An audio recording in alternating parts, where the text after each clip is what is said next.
Chapter 1351. Resplendent golden waves of air transformed into shock waves visible to the naked eye, explosively expanding from Noah's body. At this moment, the source of mana within Noah's body, which was originally filled with boundless mana, suddenly changed. The energy within it all transformed into divine power, causing the mana source to transform into a source of divine power. Divine power as vast as the ocean surged back and forth within Noah's body, then rushed out of his body, forming golden waves visible to the naked eye. Wave after wave shook the surroundings, filling the entire space. Whoa! Letitia and Pest were both startled. Immediately after, they were blasted away by the incoming golden waves of air. This is... White Yiksha also raised a hand, blocking in front of his body. His gaze towards Noah was filled with astonishment. Under such circumstances, Noah's pitch-black eyes suddenly flashed as he looked at the group of twin-headed dragons surging over from the other side of the horizon with his back to White Yiksha.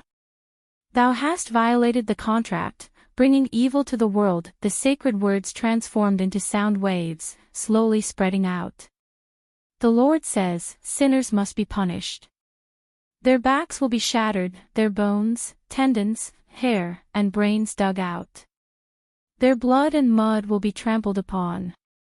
If I am one whose sharp teeth cannot approach, then I will obey the Lord's words and give the one who violated the contract a hammer of destruction. In Noah's heart, on the outline of the stone plate that represented authority, one of the 10 diagrams suddenly lit up. It was a diagram depicting a group of ferocious beasts. One of the authority of Noah's 10 incarnations, the beast horde incarnation, instantly blossomed with a bright radiance. Wang! Immediately, the golden waves of air that filled the entire horizon violently surged, condensing into various forms. The beast horde incarnation's ability was to use pure mana and divine power to create all kinds of tamed beasts. Thus, the golden waves that filled the entire horizon transformed into numerous xenomorphs. Among those xenomorphs, there were some that had the head of an ox and the body of an ox, but were standing on 2 feet. Among those aliens, some had a lizard-like body, but they were also lizard men who stood on their feet. Apart from the Taurans and lizard men, there were also various humanoid orcs that gradually took shape in the golden airwaves that filled the entire sky. Roar, roar, roar, roar, roar. The mutated beast men raised their heads and roared, causing the chaotic and terrifying roars to resound through the entire sky. Immediately after, golden ripples rippled out from the sides of the ferocious and terrifying beast men. It just so happened that every orc was equipped with one. Inside, a variety of luxurious treasures such as sabers, swords, spears, halberds, and so on slowly appeared and gathered in the space. Roaring at the sky, the mutated orcs reached out their hands at the same time as if they had a telepathic connection. They abruptly pulled out their treasures from the golden ripples around them. Thus, one after another, the orcs appeared in the skies, each wielding a divine artifact bestowed upon them. Roar, roar, roar, roar, roar. With roars that shook the air, the mutated orcs holding noble artifacts fell from the sky like raindrops, covering the sky and covering the earth. Roar, roar, roar, roar, roar. The 2-headed dragon pack that was surging over from the other end of the horizon finally noticed the mutated orcs that were descending from the sky. Their scarlet eyes flashed with a ruthless bloody light. Not to be outdone, they let out an earth-shattering roar and continued their charge without slowing down. Roar, roar, roar, roar, roar. On one side, the mutated beasts descended from the sky with many legendary weapons in their hands. Roar, roar, roar, roar, roar. On the other side, the 2-headed dragons surged with a ruthless bloody light flashing in their eyes. The 2 mutated camps finally met on the vast battlefield that stretched as far as the eye could see. Boom! At that moment, it was as if 2 monstrous waves collided at the same time, causing a loud boom that shook the heavens and the earth. The mutated beasts, who were wielding many legendary-grade weapons, suddenly met with the 2-headed dragons, whose eyes were flashing with blood-red light. An intense conflict broke out. The two-headed dragons were all clones that were split from the three-headed demon dragon of the fire worship sect. It was said that each of the clones born from the blood of the oldest demon king, which numbered in the hundreds, had the power of a deity. However, not all of the two-headed dragons were the first-generation clones born from Azidakaha's blood. Like Azidakaha, his clones also had the ability to multiply. That was why there was such a terrifying number of them. Only the first generation of avatars that were born directly from Azidakaha's blood had the power of a deity. As for the second-generation clones that were split from the first-generation clones, and even the third-generation clones that were split from the second-generation clones, their power would decrease by one level according to the increase in generation. Therefore, among the densely packed twin-headed dragons, only the first generation of twin-headed dragons had deity-level power, while the rest only had around the 5-digit levels of the bottom level. Facing such a group of twin-headed dragons, the alien beastmen fearlessly charged forward with earth-shaking roars, continuously waving the weapons in their hands at the twin-headed dragons biting at them. Puchi puchi puchi puchi puchi puchi. The legendary weapons easily penetrated the bodies of the two-headed dragons. Blood splashed all over the sky, and the ferocious two-headed dragons fell one after another. However, before they fell, the blood that splashed out from the pierced bodies of the two-headed dragon stopped in midair and suddenly transformed into smaller two-headed dragons that continued to roar and pounce in the direction of the mutated beastmen wielding legendary grade weapons. That was the terrifying part of the two-headed dragons. Even if they died, the blood that splashed from their bodies would still turn into clones that would continue to fight. If the two-headed dragons were not completely annihilated and turned into ashes, it would be impossible to stop this kind of splitting. In the end, it would only lead to facing enemies that were much weaker, but whose numbers were constantly increasing. Of course, there was a limit to this kind of splitting. The split of the two-headed dragon required the splitting of its own spirit core to form a split body. In other words, every split would be accompanied by a decrease in the spirit lattice. When the spirit could no longer support the splitting, then no matter how much blood there was, it would not be able to form clones. Under such circumstances, the mutated orcs wielding legendary grade weapons roared in excitement and madness as they bravely charged into the two-headed dragon horde, fighting with all their might. Facing the extremely valiant mutated orcs, facing the legendary weapons, the two-headed dragons could only rely on numbers to win, and began to attack in batches. Sometimes, 3 or 4 two-headed dragons would pounce on one mutated orc. Sometimes, 10 or 20 two-headed dragons would attack one mutated orc together. Relying on the absolute human wave tactic, the two-headed dragon horde gradually surrounded the mutated orcs and attacked them with all their might. Under such an attack, there would always be mutated orcs that were unable to hold on. Puchi. Accompanied by the sound of tearing, the first mutated orc that was bitten by the two-headed dragons finally appeared, half of its body torn apart by the sharp fangs. However, the mutated orc that had its body torn apart let out a berserk roar, abandoned the treasures in its hands, and madly pounced on the two-headed dragons. A magnificent white light suddenly rose from the mutated orc's body, and instantly covered the two-headed dragons. Pang! The two-headed dragons that were covered by the magnificent white light directly exploded, and turned into blood that filled the sky. The clones called Beast Horde could not only create all kinds of tamed beasts to do battle.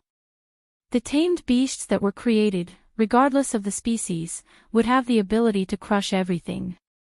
As such, the situation on the chaotic battlefield was reversed once again. Chapter 1352. High up in the sky, Noah's eyes were tightly closed. His entire body was surging with a vast amount of divine power, causing the golden waves to continuously reverberate throughout the entire sky. At this moment, Noah was wholeheartedly focused on controlling the beast horde, allowing the orcs to bravely kill the enemies within the densely packed group of twin-headed dragons. Without Noah's control, the tamed beasts created through the beast horde would only be able to carry out simple attacks. In that case, even if they had weapons equivalent to godhood, they would only be able to increase their killing power by a bit. It would not be of any help at all. Only with Noah's wholehearted control could the orcs with noble artifacts in their hands be able to kill without restraint. Only when facing the twin-headed dragons outside of the first generation could these orcs use the sharpness of their noble artifacts to fight 1 against 10, or even 1 against 100. In terms of numbers, the orcs were at an overwhelming disadvantage. It was not that Noah did not want to create more tamed beasts, but even if his divine power was limitless, the amount of divine power that Noah could use at once was still limited. In a situation where the amount of divine power that could be used at once was limited, the number of Noah's beast horde was also destined to be limited. After all, the characteristic of a beast horde was that the more there were, the weaker the individual strength would be.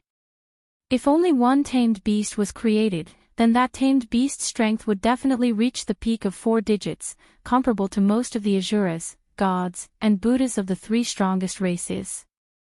However, if the number of tamed beasts increased, then just like how the twin-headed dragons needed to split their spiritual cores to form a split body, the power of the tamed beasts that were created would also be dispersed as the number of tamed beasts increased. Currently, Noah relied on the beast horde to create over 1,000 orcs. This number, compared to the twin-headed dragons that were densely packed with tens of thousands or even hundreds of thousands of them, was naturally at an overwhelming disadvantage. However, with such a large number of orcs, every single one of them would have top-notch power in the 5 digits. They would be able to fight against the first-generation 2-headed dragon at the level of a deity. In addition to the precious artifacts that only existed in various myths and legends, which were equivalent to the bestowed weapons of the divinity level, the orcs could even kill the first-generation 2-headed dragon by themselves. Even if they couldn't kill them, the beastman's ability to shatter everything would pull them along and vanish from the battlefield. In this way, the thousands of orcs holding noble artifacts were able to resist the densely packed double-headed dragon army and were entangled on the entire battlefield. For a moment, the light of blades and shadows of swords flashed and blood splattered everywhere. The roars of the orcs and the demonic dragons mixed together, echoing throughout the battlefield, filling the air with murderous intent. Seeing this scene, Letitia and Pest were filled with astonishment. Is this Master's true power? Letitia stared at Noah's back in disbelief. It's too frightening. Master Noah, that power is even greater than that of my past companions. This evaluation could not be said to be low. After all, among Letitia's past companions, many of them had challenged all kinds of Asuras, gods and Buddhas and obtained victory. Among them, there were even existences that held sovereignty over the sun. By relying on those companions, the predecessor of the community known as No Name became the greatest power in the Eastern District. Thus, if Letitia's evaluation were to be known by her acquaintances, they would definitely be shocked. However, those who saw this scene before their eyes would definitely not doubt that this evaluation was too high. One of the most frightening aspects of the human's final trial, Az-Dakaha, was that he was able to create a group of gods with his own power. And now, Noah was doing the same thing with his own power. There was no need for bloodshed. There was no need for injuries. With his own power, Noah created a group of beasts that could rival a group of gods. With such power, how could it not be frightening? Of course, Noah did not have the ability to create a group of gods with his own power.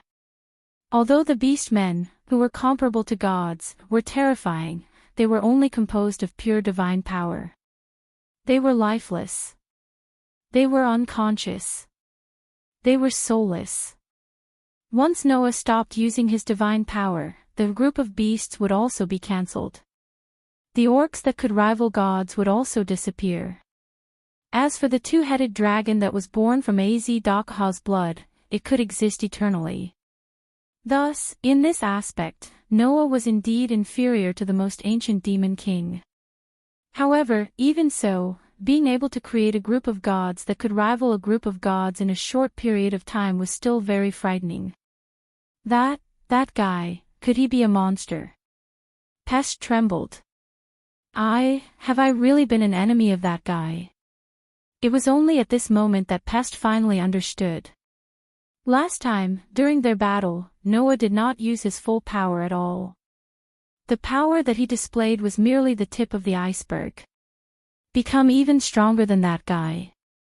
Pest realized how naive her previous thoughts were. How could such a thing be possible? While Letitia and Pest were still in shock, Noah, who had his back facing the two servants he had contracted with, started to feel anxious. Is it still not done? White Yikshaw. If one were to observe carefully, they would definitely be able to discover it. As time passed, the two-headed dragon group's battle line was slowly approaching the city.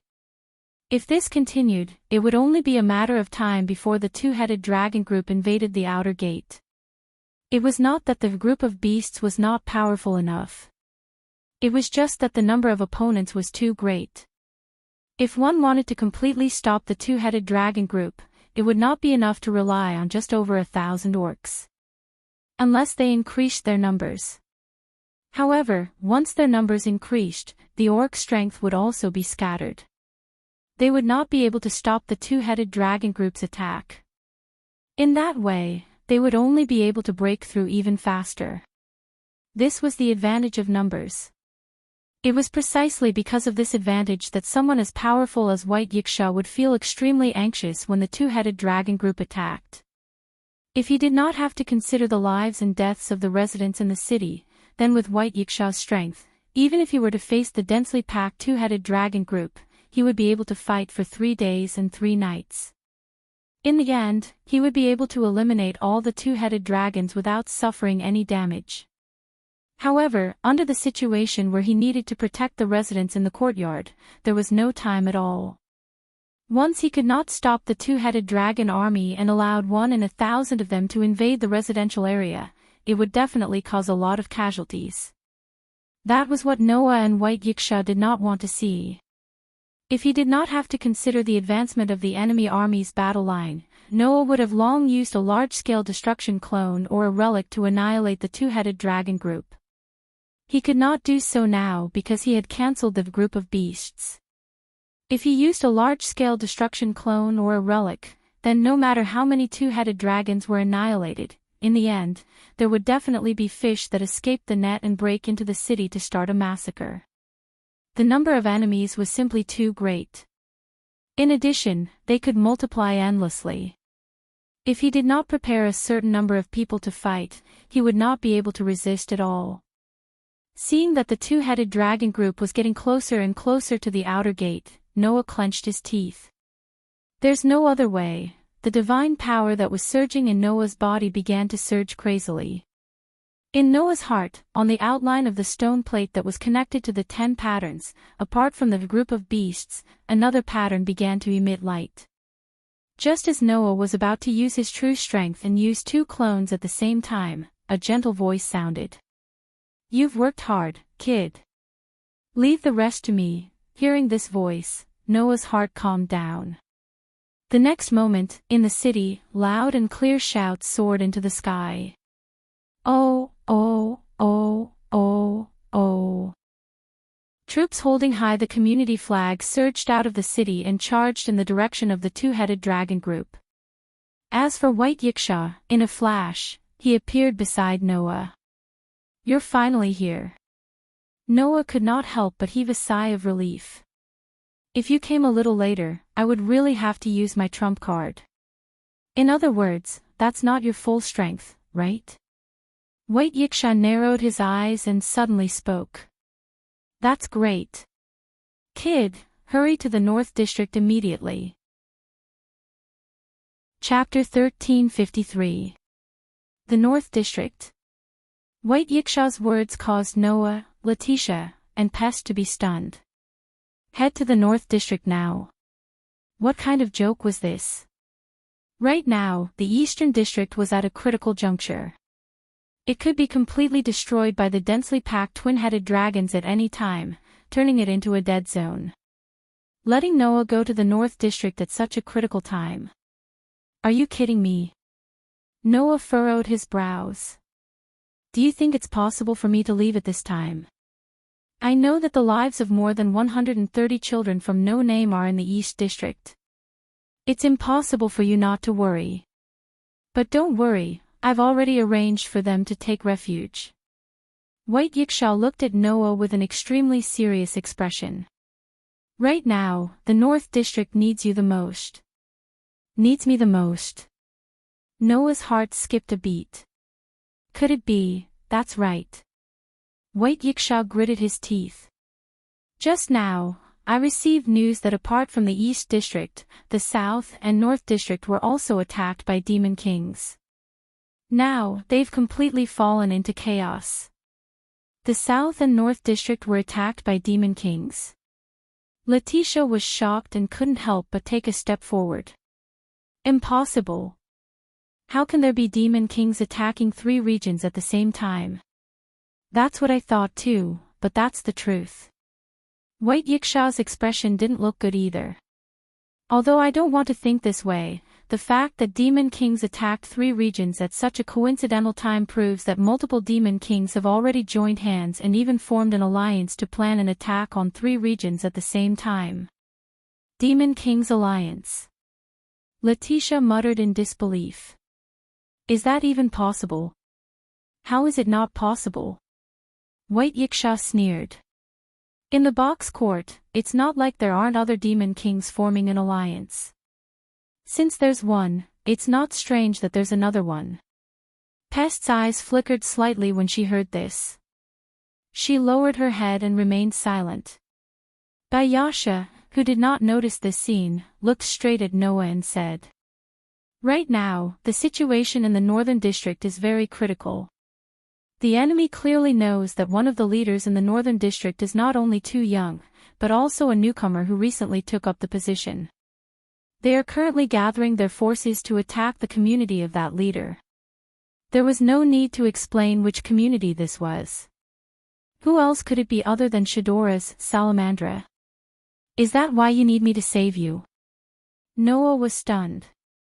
What about the Southern District? Although the situation in the Southern District isn't very good, it's at least much better than the Northern District. In addition, the members of No Name are coincidentally there and are displaying combat strength that can't be ignored. The situation is slowly improving, White Yiksha said in a pleading tone. After all, the so-called divinity was actually a gift from the gods to other species. As a star spirit, White Yiksha did not need to be bestowed by the gods. If he accepted such a gift, it would undoubtedly be admitting that he was inferior to the god who bestowed the divinity. In this way, the spiritual lattice, which was equivalent to merit and inheritance, would naturally be devalued, causing the top powers of the Hekata to be suppressed and sealed. In the end, White Yiksha willingly accepted such a devaluation. This was because, as an existence with more than 3 digits in the Hekata, he could not casually interfere with the direction of the lower class. In order to interfere with the lower class with his status as the ruler of the class and protect the residents of the lower class, White Yiksha was willing to convert to Buddhism and obtain the Yiksha divinity. He lowered his spiritual lattice and changed from the famous White Knight King to White Yiksha. Now, White Yiksha had said this. She wanted to bring out an absolute supreme power above this. Then, the answer to what White Yiksha wanted to do was very obvious. You. Pest spoke in a somewhat bewildered manner. You want to return the divinity to Buddhism and retrieve the sealed power? 3 years ago, the East District was also attacked by an extremely powerful demon king. White Yiksha did not answer. Instead, he seemed to be looking into the distance and muttered softly. At that time, I had been hesitating and unwilling to return the divinity to repel the attacking demon king. In the end, it caused No Name, the largest faction in the East District, to be destroyed by the demon king. It was too late for regrets. After saying that, White Yiksha looked at Noah, Letitia, and Pest and smiled faintly. This time, I will definitely not repeat the same mistake and let the East District suffer great damage because of my hesitation. As he said this, White Yiksha walked forward step by step in the air as if he was walking on flat ground. As White Yiksha walked, his aura would increase exponentially with every step he took. So, leave this place to me. I'll have to trouble you in the North District. Seeing that White Yiksha's aura were becoming more and more terrifying, so terrifying that even Noah could not help but become solemn, Letitia and Pest looked at Noah with cold sweat on their faces. Master Noah, Master, Letitia and Pest could not help but call out softly, finally dispelling the last trace of hesitation in Noah's heart. After taking a deep look at White Yiksha's back that was surging with an astonishing aura, Noah turned around and threw out this sentence. Let's go to the North District. In the next second, Noah, Letitia, and Pest turned into streams of light and flew in the direction of the realm gate. At the last moment before entering the realm gate and being teleported to the North District, Noah clearly felt it. An extremely terrifying power gradually formed in the sky above the entire East District. Chapter 1354. Box 54545 Outer Gate. Just like the outer sect serial numbers, this was a 5-digit level. In this 5-digit outer sect, there was a city. The name of the city was the City of Brilliant Flames. Just like the name of the city, one could see red and golden flames everywhere in this city. The flames were coming from two different parts. One was a huge chandelier hanging in the center of the city. One was the hot wind blowing out from the ironworks in the city. The former was a huge, warm chandelier with a diameter of more than 50 meters. In the Northern District, the climate was actually very harsh. Everyone relied on the gift of light and warmth to live in the extreme cold of the Northern District. Otherwise, ordinary humans would not be able to live here. In the capital of Brilliant Flames, it was that huge chandelier that brought warmth to the city and dyed the entire city into dusk. The latter was also a feature of the Northern District. Due to the harsh environment in the Northern District, the residents here valued the ability to produce their own products and ensure their eternal use. Therefore, in the cities of the Northern District, it was common to see ironworks that could produce and process all kinds of gifts used in daily life. The flames from these two characteristics illuminated the entire blazing flame capital with the color of dusk. The scene was quite beautiful. Unfortunately, in such a beautiful city, there was a conflict that could be described as a riot. This was because Blazing Flame City was the base of the 5-digit community, Salamandra. Caw, caw, caw, caw, caw. It was a group of deans who were as tall as birds. They were giants who held huge clubs and swords in their hands. They had the appearance of humans and wore masks on their faces. They looked like savages.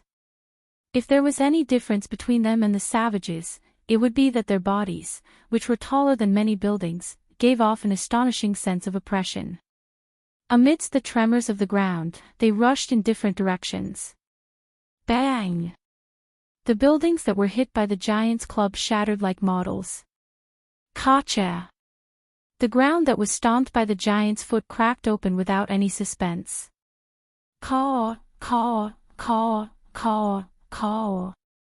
A group of giants, numbering in the hundreds or even thousands, were rushing back and forth on the streets of the entire blazing flame capital. They destroyed the buildings while attacking the surroundings. Of course, destroying buildings was not the goal of the giants. What the giants really wanted to attack was not the buildings, but the flying dragons flying back and forth around them. Roar, roar, roar. The winged dragons, covered in scales, issued deafening roars as they flew back and forth around the giants, roaring at them again and again. Every time the wyverns roared at the giants, a scorching flame breath would shoot out of the wyverns' mouths and envelop the giants. The giants' skin, hair, and even clothes were scorched black, causing them to howl in pain. Unfortunately, such flames were not enough to cause much damage to the giants. Therefore, the giants completely ignored the continuous burning of their bodies and wildly waved the weapons in their hands around. Bang! A wyvern was unfortunately struck by a huge club. Blood flowed out of its body as it fell to the ground like a kite with a broken string. The same scene kept happening in every corner of Brilliant Flame City. Clearly, the giants were gaining the upper hand in the battle between the giants and the wyverns, and the situation was constantly expanding. The scene of the giants and the wyverns fighting each other made the entire blazing flame capital seem like a sci-fi movie that could only be seen on the screen.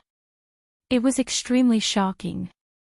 Although there were some giants who were unable to hold on and were turned into flaming men by the flame breath of the wyverns, the casualties were relatively light compared to the wyverns. If this continued, it would only be a matter of time before the wyverns all fell under the attacks of the giants. At this moment, the gate of Brilliant Flame City flashed with light. The moment Noah, Letitia, and Pest's group appeared, the scene that appeared before their eyes caused the three of them to narrow their eyes simultaneously. Noah could almost instantly tell who had the upper hand in the battle between the giants and the wyverns. Because of that, Noah directly ordered Letitia and Pest to attack. "You two stay here and help the wyverns deal with the giants. I'll go to Salamandra's base to look for Shadora." In the world of the Black Bullet, Noah used his identity as the leader of the Cursed Child Guild that took in the entire Tokyo area to protect his children and companions from the decadent regime. In the world of the God Slayer, Noah used his identity as the king to visit many magic societies and ancient powers in Italy. In the underground tomb of Nasaric, Noah was treated as the highest ruler and ruler. He managed the entire Nasaric. Although he could not casually give out orders, it was natural for him to do so. There was not the slightest bit of unfamiliarity or inappropriateness. Therefore, as Noah's subordinates, Vampire and Grim Reaper subconsciously responded. "Yes." After replying, Letitia unfurled her shadow-like wings. Pest also floated in the air in a somewhat vexed manner. The two of them turned into two rays of light and flew toward the battlefield in glorious Flame City. As for Noah, just as he was about to fly in the direction of Salamandra's base, he suddenly felt a sense of danger. Noah's figure suddenly became sluggish. Without any hesitation, he turned around and waved his LV towards one of the directions. Level 5, and all of his strength was at the ace stage of strength, and it was a full power attack. Whoosh! At the same time, a figure suddenly appeared in front of Noah, who had turned around abruptly, and punched out with a terrifying force. Dong!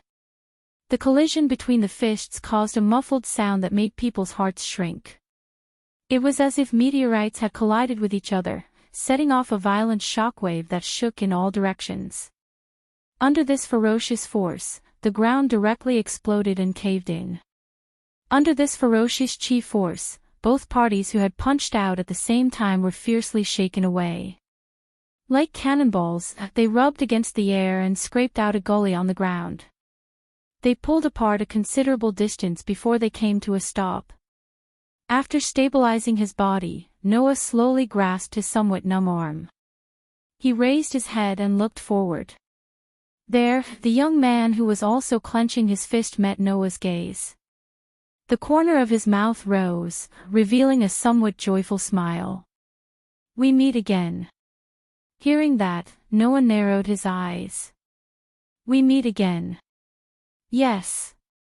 We meet again." Although Noah could not see the other party's appearance because of the black robe last time, the familiar aura that he felt with his perception ability allowed Noah to easily recognize the young man. Are you the black-robed man last time?"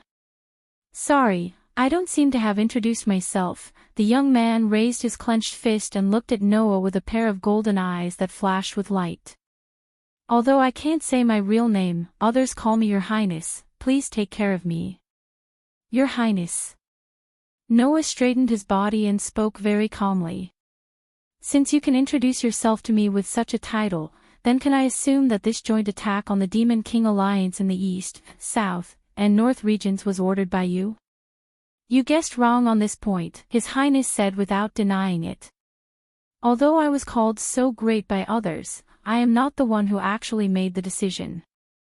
If I must say, I can only say that I have a little bit of status, right?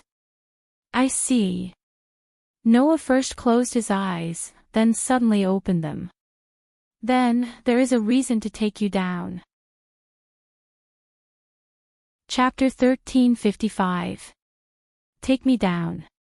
Hearing Noah's words, His Highness raised his eyebrows, and the smile on his face gradually began to fade. Well, that's not bad. After all, I wasn't too satisfied with the last battle, so it's not bad to continue here.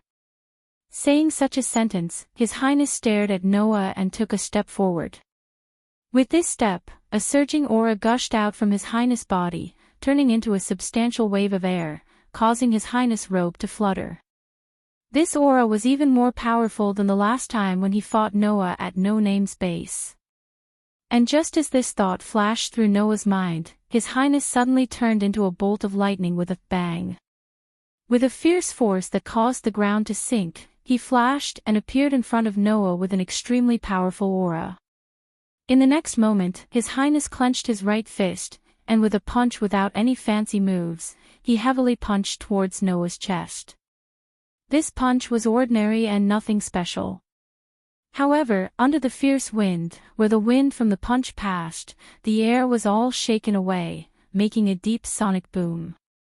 Although it was just an ordinary punch, the power contained within it was likely that even a building would be blasted into powder in an instant. Noah's heart trembled slightly when he sensed the fist that was accompanied by an unusually sharp fist wind. Although he suppressed His Highness like last time, Noah knew that this guy who called himself His Highness might be more difficult to deal with than 16 knights. In terms of physical strength, His Highness estimated that he could match 16 knights, right? No. If His Highness was using his full strength, then the 16 knights reversal should still be able to suppress His Highness. If reverse 16 knights and His Highness were to fight, then reverse 16 knights should have the upper hand. However, Noah was not 16 knights, and his fighting style was not limited to close combat. It would be better to say that close combat was not Noah's forte. Noah's real strength was his sword skills, and the endless treasures in the gate of Babylon. As for authority, that was Noah's trump card. Compared to these, close combat was indeed not Noah's strong point. Under such circumstances, Noah and His Highness' compatibility was really poor. With the gift of invulnerability that even the highest level treasures could not penetrate, Noah's sword skills and treasures were almost all sealed. In this way, the means of fighting against His Highness would become extremely limited. Thinking of this, Noah did not hesitate to turn the energy in his body into magical power, and used strengthening magic to strengthen his body's ability. Wang. Magical lines like electric lines spread from Noah's hands and feet. Noah's feet, he raised his hand. Pang. Amidst the muffled sound, a fist carrying a frightening wind heavily exploded on the raised arm, causing a circle of ripples to spread out from the center of the collision. The ordinary but powerful fist was solidly received by Noah. However, His Highness's expression was abnormally calm, as if he already knew that this kind of fist would not be able to do anything to Noah. With a step, he closed in on Noah. Immediately, His Highness seemed to have transformed into a ferocious beast, as he repeatedly waved his fists at Noah. The powerful energy was like an impact, accompanied by the wind from his fists, and fell in the direction of Noah like raindrops. Under His Highness's abnormally fierce attack, Noah's figure once again quickly retreated. As he retreated, Noah stared at the shadows of the fists that were coming at him like raindrops. It was as though he could see the path of the fists that were coming at him like a storm. He suddenly raised his arm. Pang pang pang pang pang. A series of heavy collisions rang out, accompanied by a series of shockwaves that reverberated in the surroundings. That was Noah unhurriedly blocking his arm with the smallest amplitude and the shortest trajectory, as if he had calculated where His Highness's fists would fall, and continuously received the incoming fists. Suddenly, His Highness and Noah respectively advanced and retreated, one like a beast launching a storm-like attack, the other like a fluttering leaf in a storm, unhurriedly retreating and blocking, causing the energy generated by the collision to shake repeatedly, resounding throughout the entire space. Seeing that Noah was retreating and blocking at the same time, and had no intention of taking the initiative to attack, His Highness's brows were tightly knitted, and his figure pressed towards Noah in an even more ferocious manner. His fists carried a powerful force, turning into a sky full of fists, directly enveloping Noah. Looking at the scene, it was as if the area in front of Noah was covered by fists, which was abnormally strange. This was a strange scene that could only be created when the speed of the fist had reached the extreme. Facing the rapidly enveloping fists, at the moment when the fists were about to land on Noah's body, Noah's pair of pitch-black deep eyes suddenly flashed, and he actually ignored the numerous fists that were covering the sky and earth, and finally clenched one of his hands to his waist. Immediately, that fist was like an arrow that pierced through the air, tearing through the layers of fists. Finally, it fiercely slammed into a fist that was hidden behind the numerous fists, and seemed to be much more condensed than the other fists. The moment the two fists collided, the fists that filled the sky directly dissipated, causing an astonishing wave of air to erupt like a gale. In the next second, Noah finally took the initiative to make a move for the first time since the beginning of the match. Taking advantage of the moment when His Highness's figure was slightly stagnant due to the full force of the punch, Noah suddenly withdrew his hand that had collided with His Highness's fist, and with a stomp of his foot, his entire body suddenly charged forward. The distance between Noah and His Highness was originally less than 2 meters. Therefore, Noah's charge almost didn't even take the blink of an eye, and his entire person flashed into His Highness's arms, and directly crashed into him without any reduction in momentum. In the midst of the muffled sound, Noah's body leaned sideways, and his shoulder heavily collided with His Highness's chest. His Highness suddenly groaned, and his body became unstable, and he fiercely retreated a few steps. It was also at this moment that Noah directly turned around, and in the direction of His Highness, who was staggering backwards, sent out a powerful kick. A deep sound rang out in the field. His Highness was directly sent flying by Noah's kick. Whoosh! In the sharp sound of breaking through the air, His Highness, who had turned into a cannonball, rubbed against the air, and heavily smashed into the wall of a building in the distance. The entire building, together with the wall, was smashed into pieces. As a result, the smashed building turned into rubble that filled the sky, and collapsed, burying His Highness's figure that was much smaller than the building itself. However, in the next second, the buried pile of rubble suddenly burst open. Inside, His Highness's body was like a bullet that shot out of a barrel, and violently shot in front of Noah. This time, it was His Highness's turn to unceremoniously slam into Noah's body. It was like a collision between two meteorites. Amidst the sound of the collision that made one's scalp numb, this time, it was Noah's body that was sent flying. He turned into a cannonball and slammed heavily into a lighthouse, breaking it in half and collapsing it. After the blessing of LV5 ability value and the strengthening of magic, Noah's physical ability was probably comparable to that of reverse 16 knights, who broke the rules. As for His Highness, although he was a little weaker than reverse 16 knights, the gap was not so big that it was unimaginable. Therefore, in a pure hand-to-hand battle, the advantage of both sides was not particularly obvious. In this way, both Noah and His Highness were ruthless. In the next moment, the ground was trampled by a terrifying force, causing a heavy sound. Two figures blasted out separately, rushing towards each other at an extremely fast speed that was not much inferior to the speed of Universe 3. Chapter 1356. Dong! The collision seemed to shake the air, causing the ground to tremble. Like living meteorites, Noah and His Highness both had burning eyes and were filled with fighting spirit as they faced each other. Pang pang pang pang. The muffled sounds that would hurt people's ears kept echoing in the space. At this moment, the two seemingly ordinary fists continued to greet each other, but they kept colliding with each other. Pang pang pang pang. Like heavy rhythmic syllables, the intense muffled sounds kept rising. At this moment, the two sides who were constantly waving their fists at each other intertwined, entangled, and separated in the space. They kept repeating the same action, causing the atmosphere in the air to become extremely fierce. After all, no matter which side it was, their strength was overwhelming. That fist, once swung out, would shake the air. That fist, once hit, would cause an impact. Affected by that kind of power, the ground had already sunk down repeatedly, causing spiderweb-like cracks to spread out continuously on the ground. It was quite a shocking scene. If one was hit by that kind of power, it was believed that even those who were confident in their physical strength would be turned into a pile of minced meat in an instant. Because that kind of power, even if it brushed past the body, would cause an ordinary person's skin to burst open. Because that kind of power, even if it hit the skull, would cause the hard skull to shatter like tofu. However, Noah and His Highness, who were both facing this kind of power, were completely fearless as they faced each other. In the face of a fist that could shake the air and scratch the skin, they also gathered all the strength in their body and bounced it off.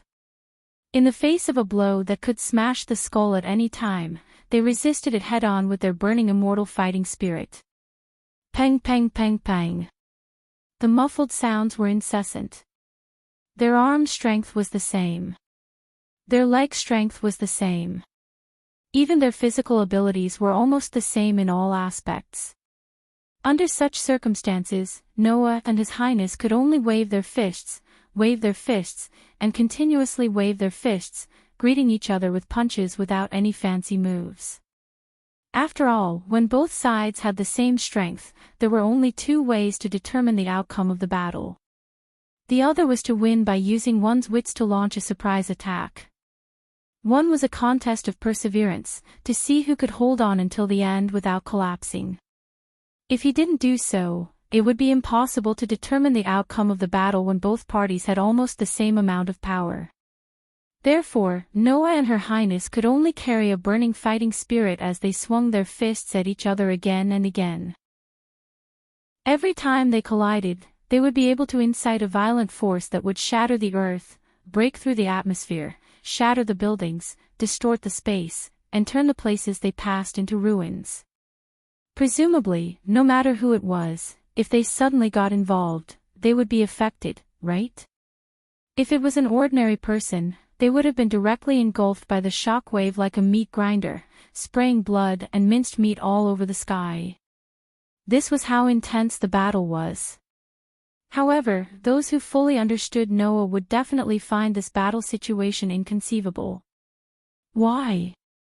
Because, even if his sword techniques and treasures were sealed by the invulnerability, Noah still had a trump card called authority.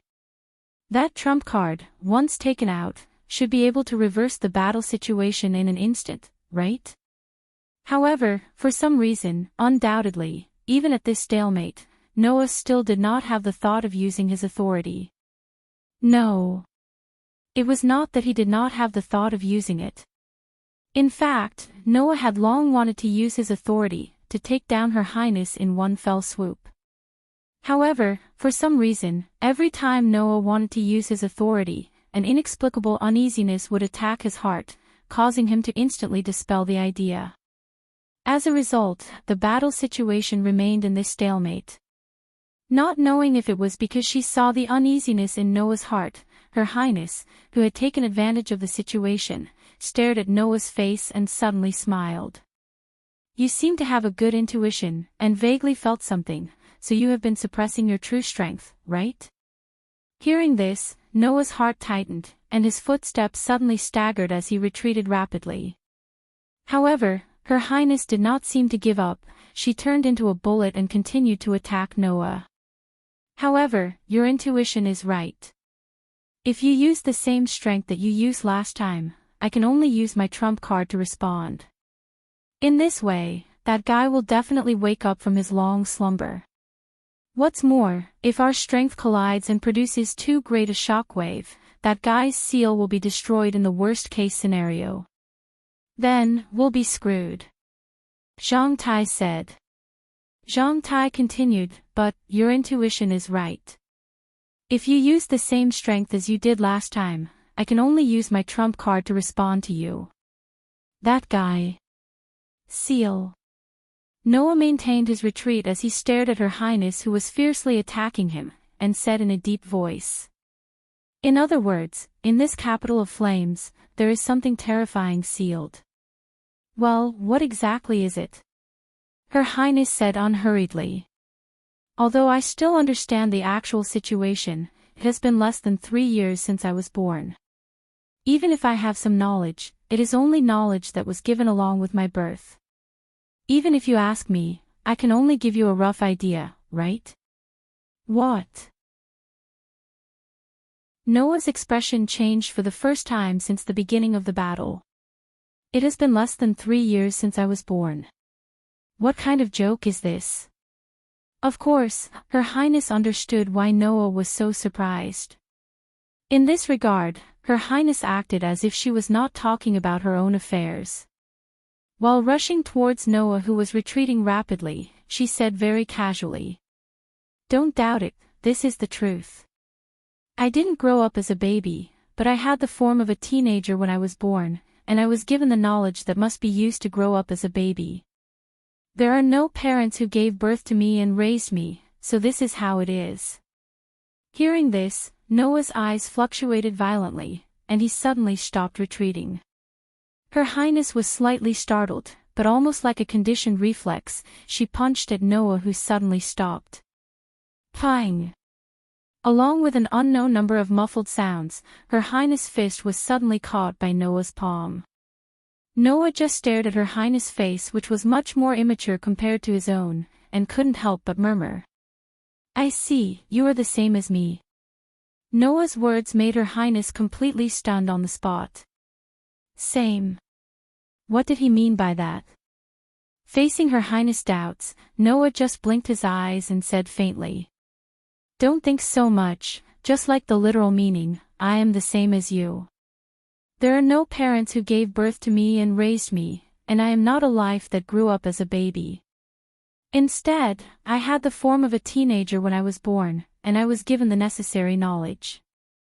Noah's words had an unexpected impact on Her Highness. You. What did you say? Her Highness subconsciously said. But undoubtedly, you are a human. That's right, I am a human, and I have always thought that I am a human. Noah's pair of dark and deep eyes showed a strong will.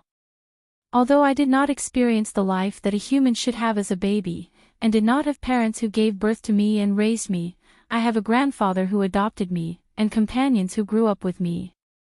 Saying such a sentence, Noah slowly tightened his grip on Her Highness' fist that fell into his palm.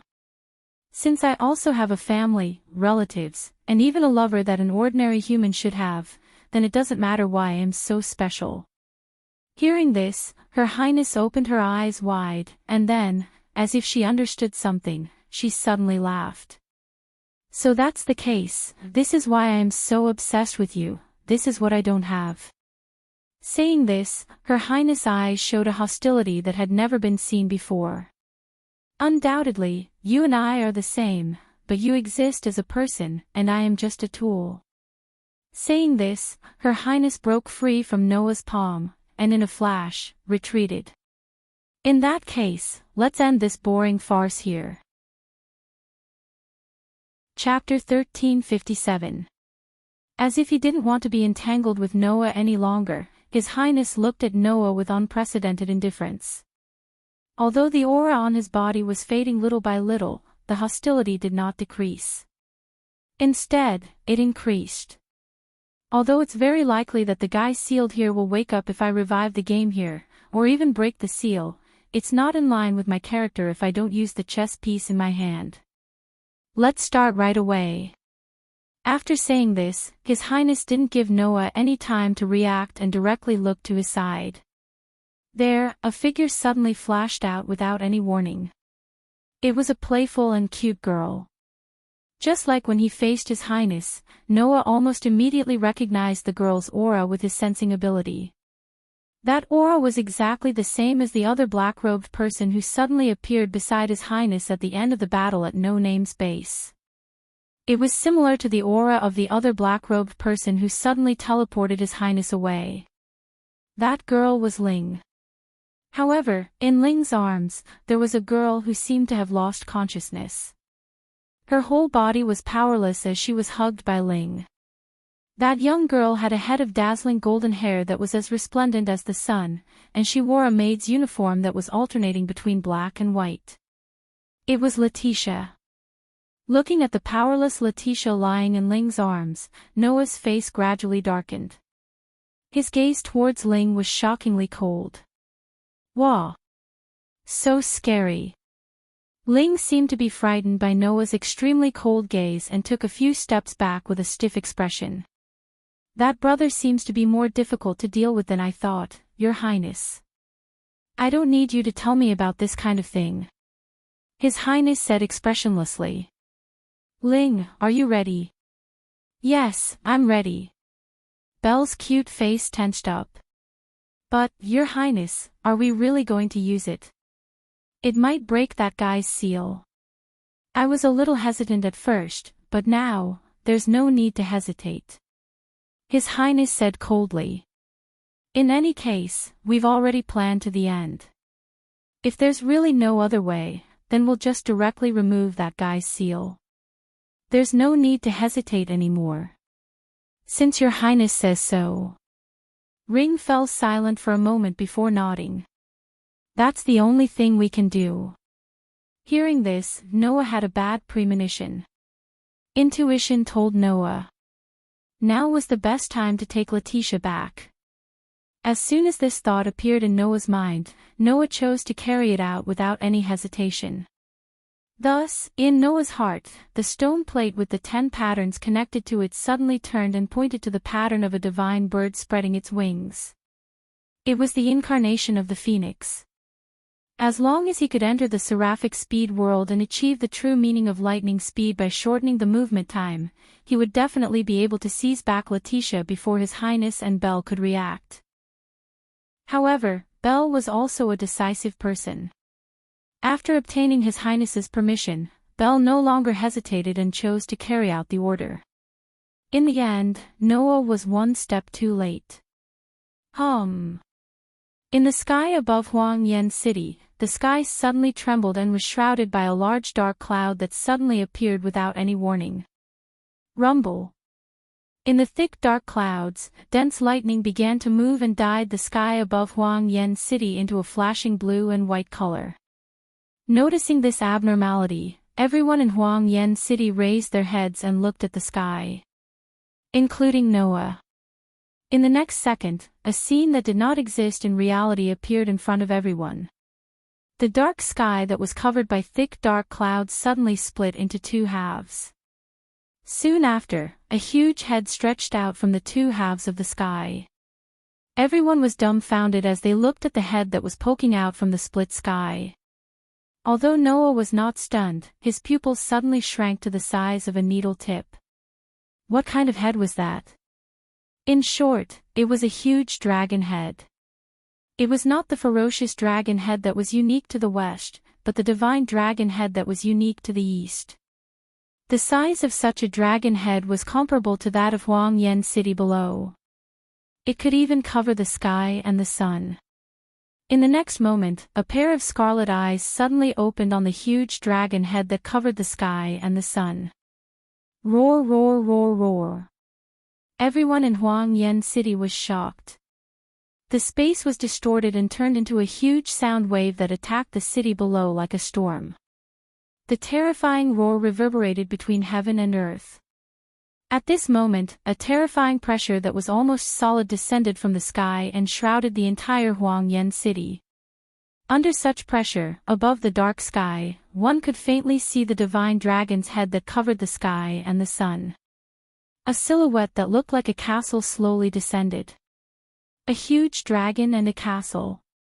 In the sky, the dreamy scene was reflected in the eyes of everyone in Huang Yen City. Everyone was frozen on the spot and could not move at all. However, Noah could understand their feelings. Staring at the huge dragon's head that covered the sky, Noah's voice seemed like it would disappear in the wind at any time as he uttered word by word. Pure-blooded, dragon species, yes. Pure-blooded dragon species.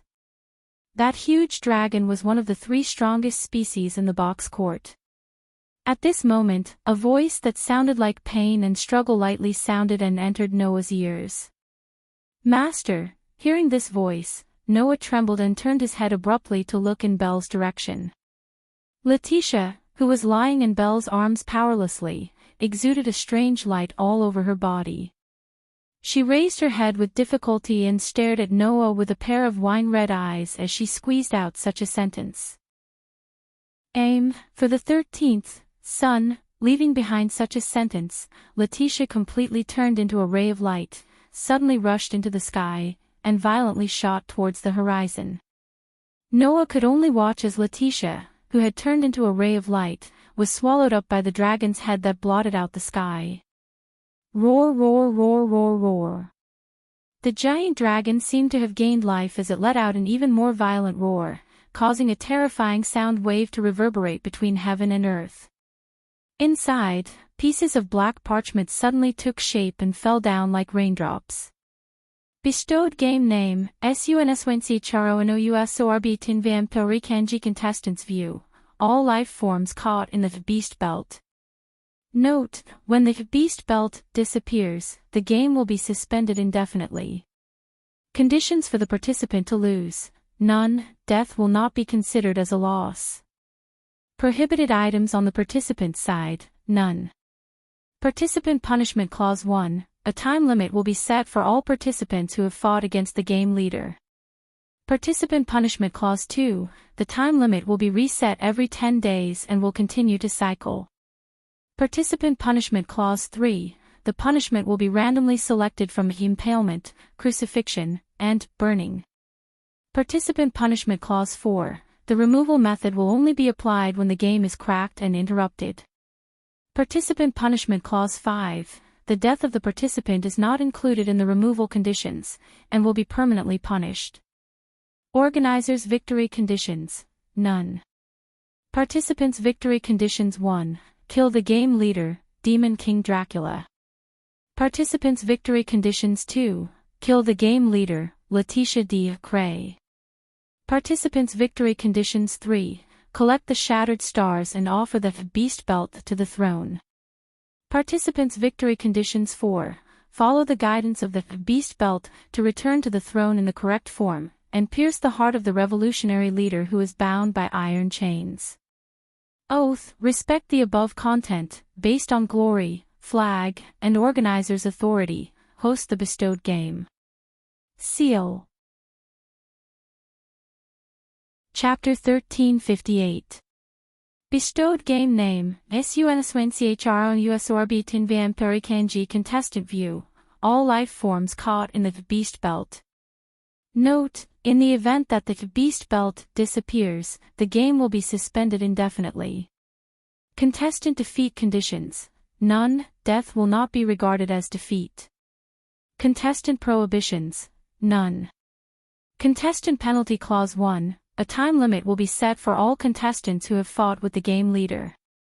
Contestant penalty clause 2, the time limit will be reset every 10 days and will continue to cycle. Contestant penalty clause 3, the punishment will be randomly selected from impalement, crucifixion, and burning. Contestant penalty clause 4, the removal method will only be applied when the game has been cracked and interrupted. Contestant penalty clause 5, the death of the contestant is not included in the removal conditions and will be permanently punished. Host victory conditions, none. Contestant victory conditions, kill the game leader Demon King Dracula. Contestant victory conditions, kill the game leader Letitia D. Cray. Contestant victory conditions, collect the shattered starry sky and offer the beast belt to the throne. Contestant victory conditions, follow the correct form of the beast belt to return to the throne and pierce the chained heart of the revolutionary leader. Oath, respect the above content, based on honor, flag, and host authority, host the bestowed game. Seal. It had to be said that the content of the game recorded in the pitch-black contract that fell from the sky was very absurd. Absurd to the point of being unreasonable. Especially the part that described the punishment clause. It was obviously emitting the most intense malice. Not only was there a time limit of 10 days, once the time limit was reached, the contestant would be randomly subjected to impalement, crucifixion, or burning. One of the 3 terrible punishments was not allowed to be removed even after death. It was like whipping a corpse, once every 10 days, and could only be removed after the game was cracked.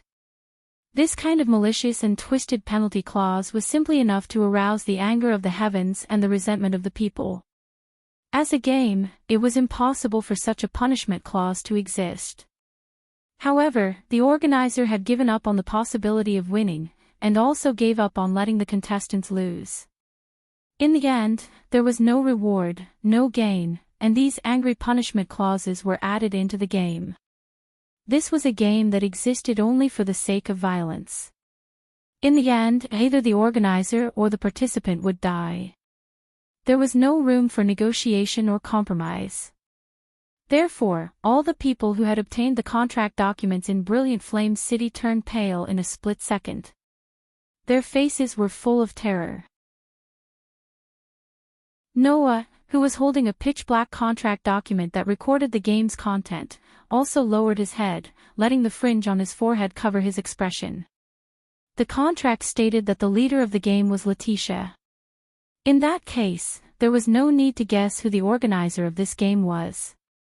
Letitia once said, "In the past, in order to avenge her clansmen who died in the civil strife, she once degenerated into a demon king and held a game that existed only for the sake of revenge." In the end, although No Name's former companions managed to free Letitia, they weren't able to crack Letitia's game. Instead, they used the method of indefinitely delaying the game as stated in the contract to separate Letitia from the game itself, sealing Letitia's game. Then, there was no need to explain the current situation. His Highness and Belle captured Letitia and used Letitia as a medium to unlock Letitia's sealed game, allowing this game that existed only for the sake of revenge to reappear in the world. From the beginning, His Highness and Belle had been scheming against Noah. They clearly knew that if the East, South, and North regions were attacked at the same time, the young ruler of the social class, Shadora, would be targeted and fall into a complete disadvantage. They also calculated that in the end, the only person who could change the situation by themselves was Noah. Therefore, they directly came to the North region. In order to wait for Noah's arrival. And also to wait for Letitia's arrival. The people called the Demon King Alliance, which meant that His Highness and Belle had long planned to use Letitia's game to attack the entire North region, and in the end, attack the East and South regions. Their goal shouldn't be hard to guess.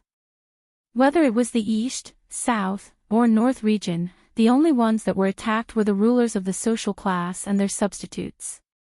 Then, the Demon King Alliance's goal should be to defeat the rulers of the social class and promote another person to become the ruler of the social class. Once the ruler of the social class became the ruler of the social class, they would be able to obtain the sovereignty of the sun. That was the goal of the Demon King Alliance. It was also the goal of His Highness and Belle. Noah lowered his hand and slowly let go of the pitch-black contract in his hand, allowing it to float to the ground. Then, Noah raised his feet and lowered his head, walking step by step towards His Highness and Belle. His Highness and Belle, who originally thought that Noah would be angry and attack, saw Noah silently walking towards them step by step, and an inexplicable tremble emerged in their hearts. Then, a soft voice entered His Highness and Belle's ears. "Fear those with wings. Both the evil and the powerful fear me because of my wings. My wings will bring you a curse, and the evil will not be able to hit me," the powerful voice echoed in the air, causing the trembling in His Highness and Belle's heart to suddenly reach its peak. "Your Highness." Belle couldn't help but shout. "Retreat." As soon as his voice subsided. "Boz."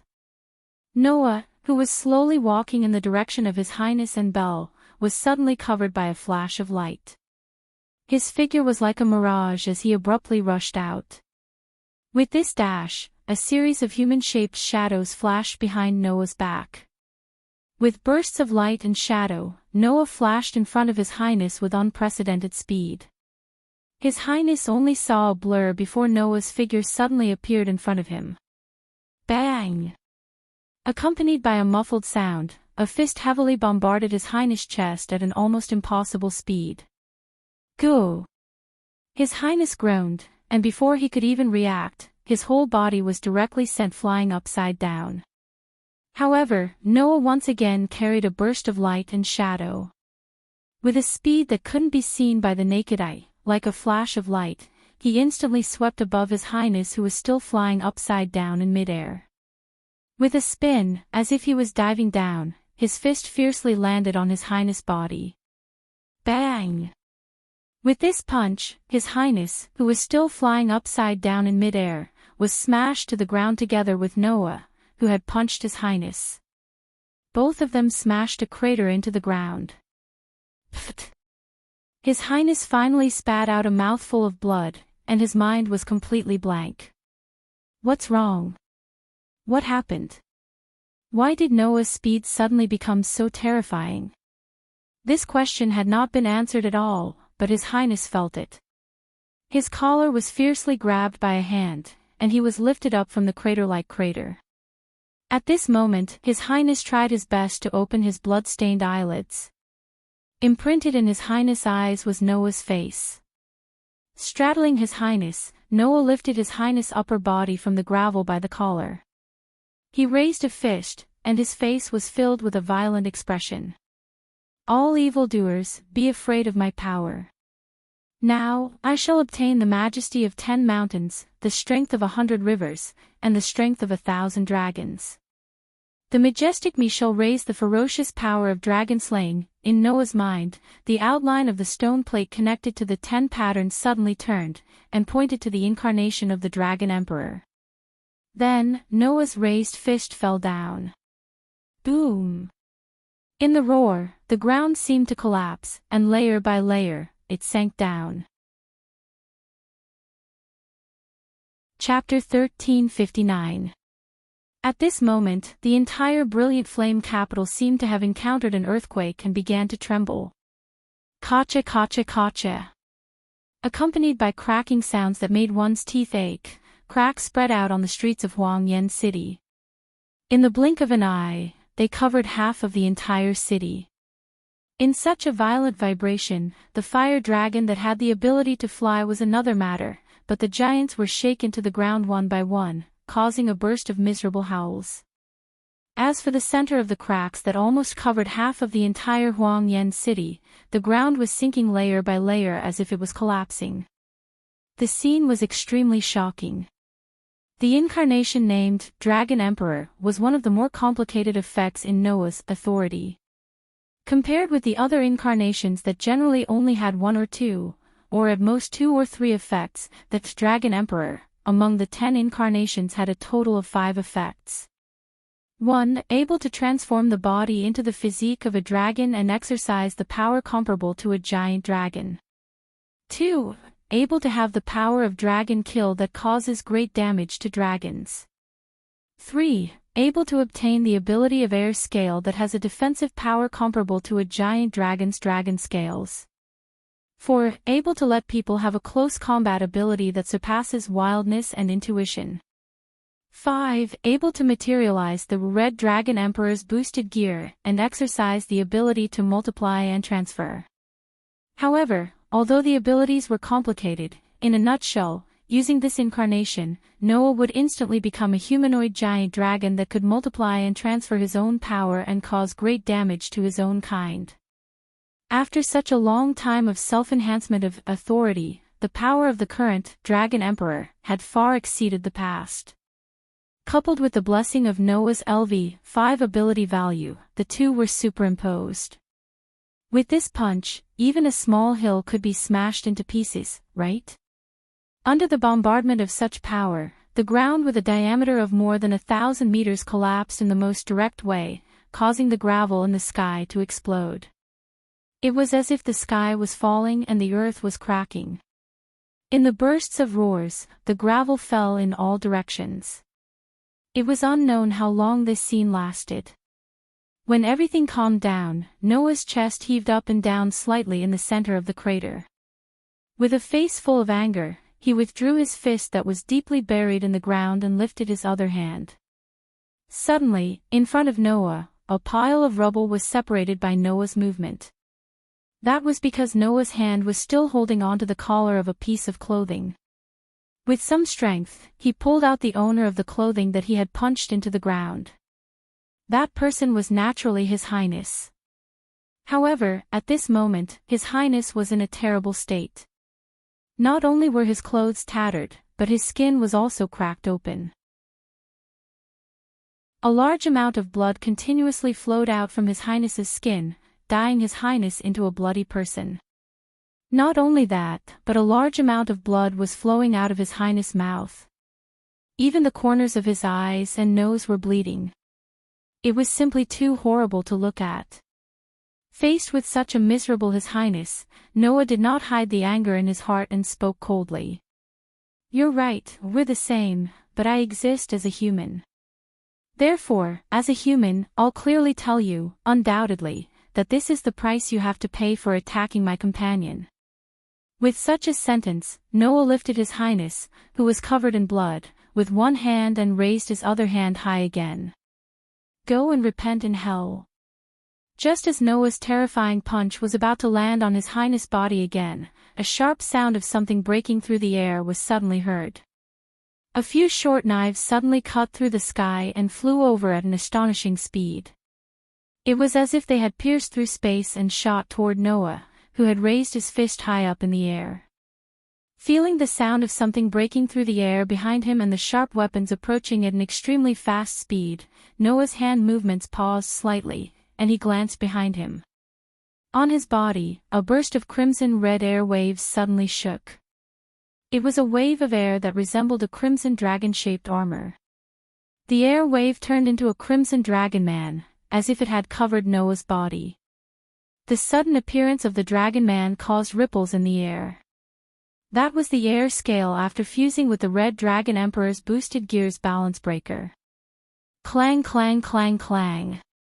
The few short knives that fell on the crimson air scale caused a crisp sound of collision, splashing a burst of sparks, and then they were all knocked away. After all, they were just ordinary short knives, and were not enough to break through Noah's air scale. However, the opponent did not want to cause harm to Noah, but wanted to stop Noah's attack. In the next moment, Noah felt the weight in his hands suddenly disappear. Her Highness, who had been completely covered in blood while being carried by Noah, suddenly disappeared. Seeing this, Noah's eyes flashed. He closed his eyes and expanded his senses.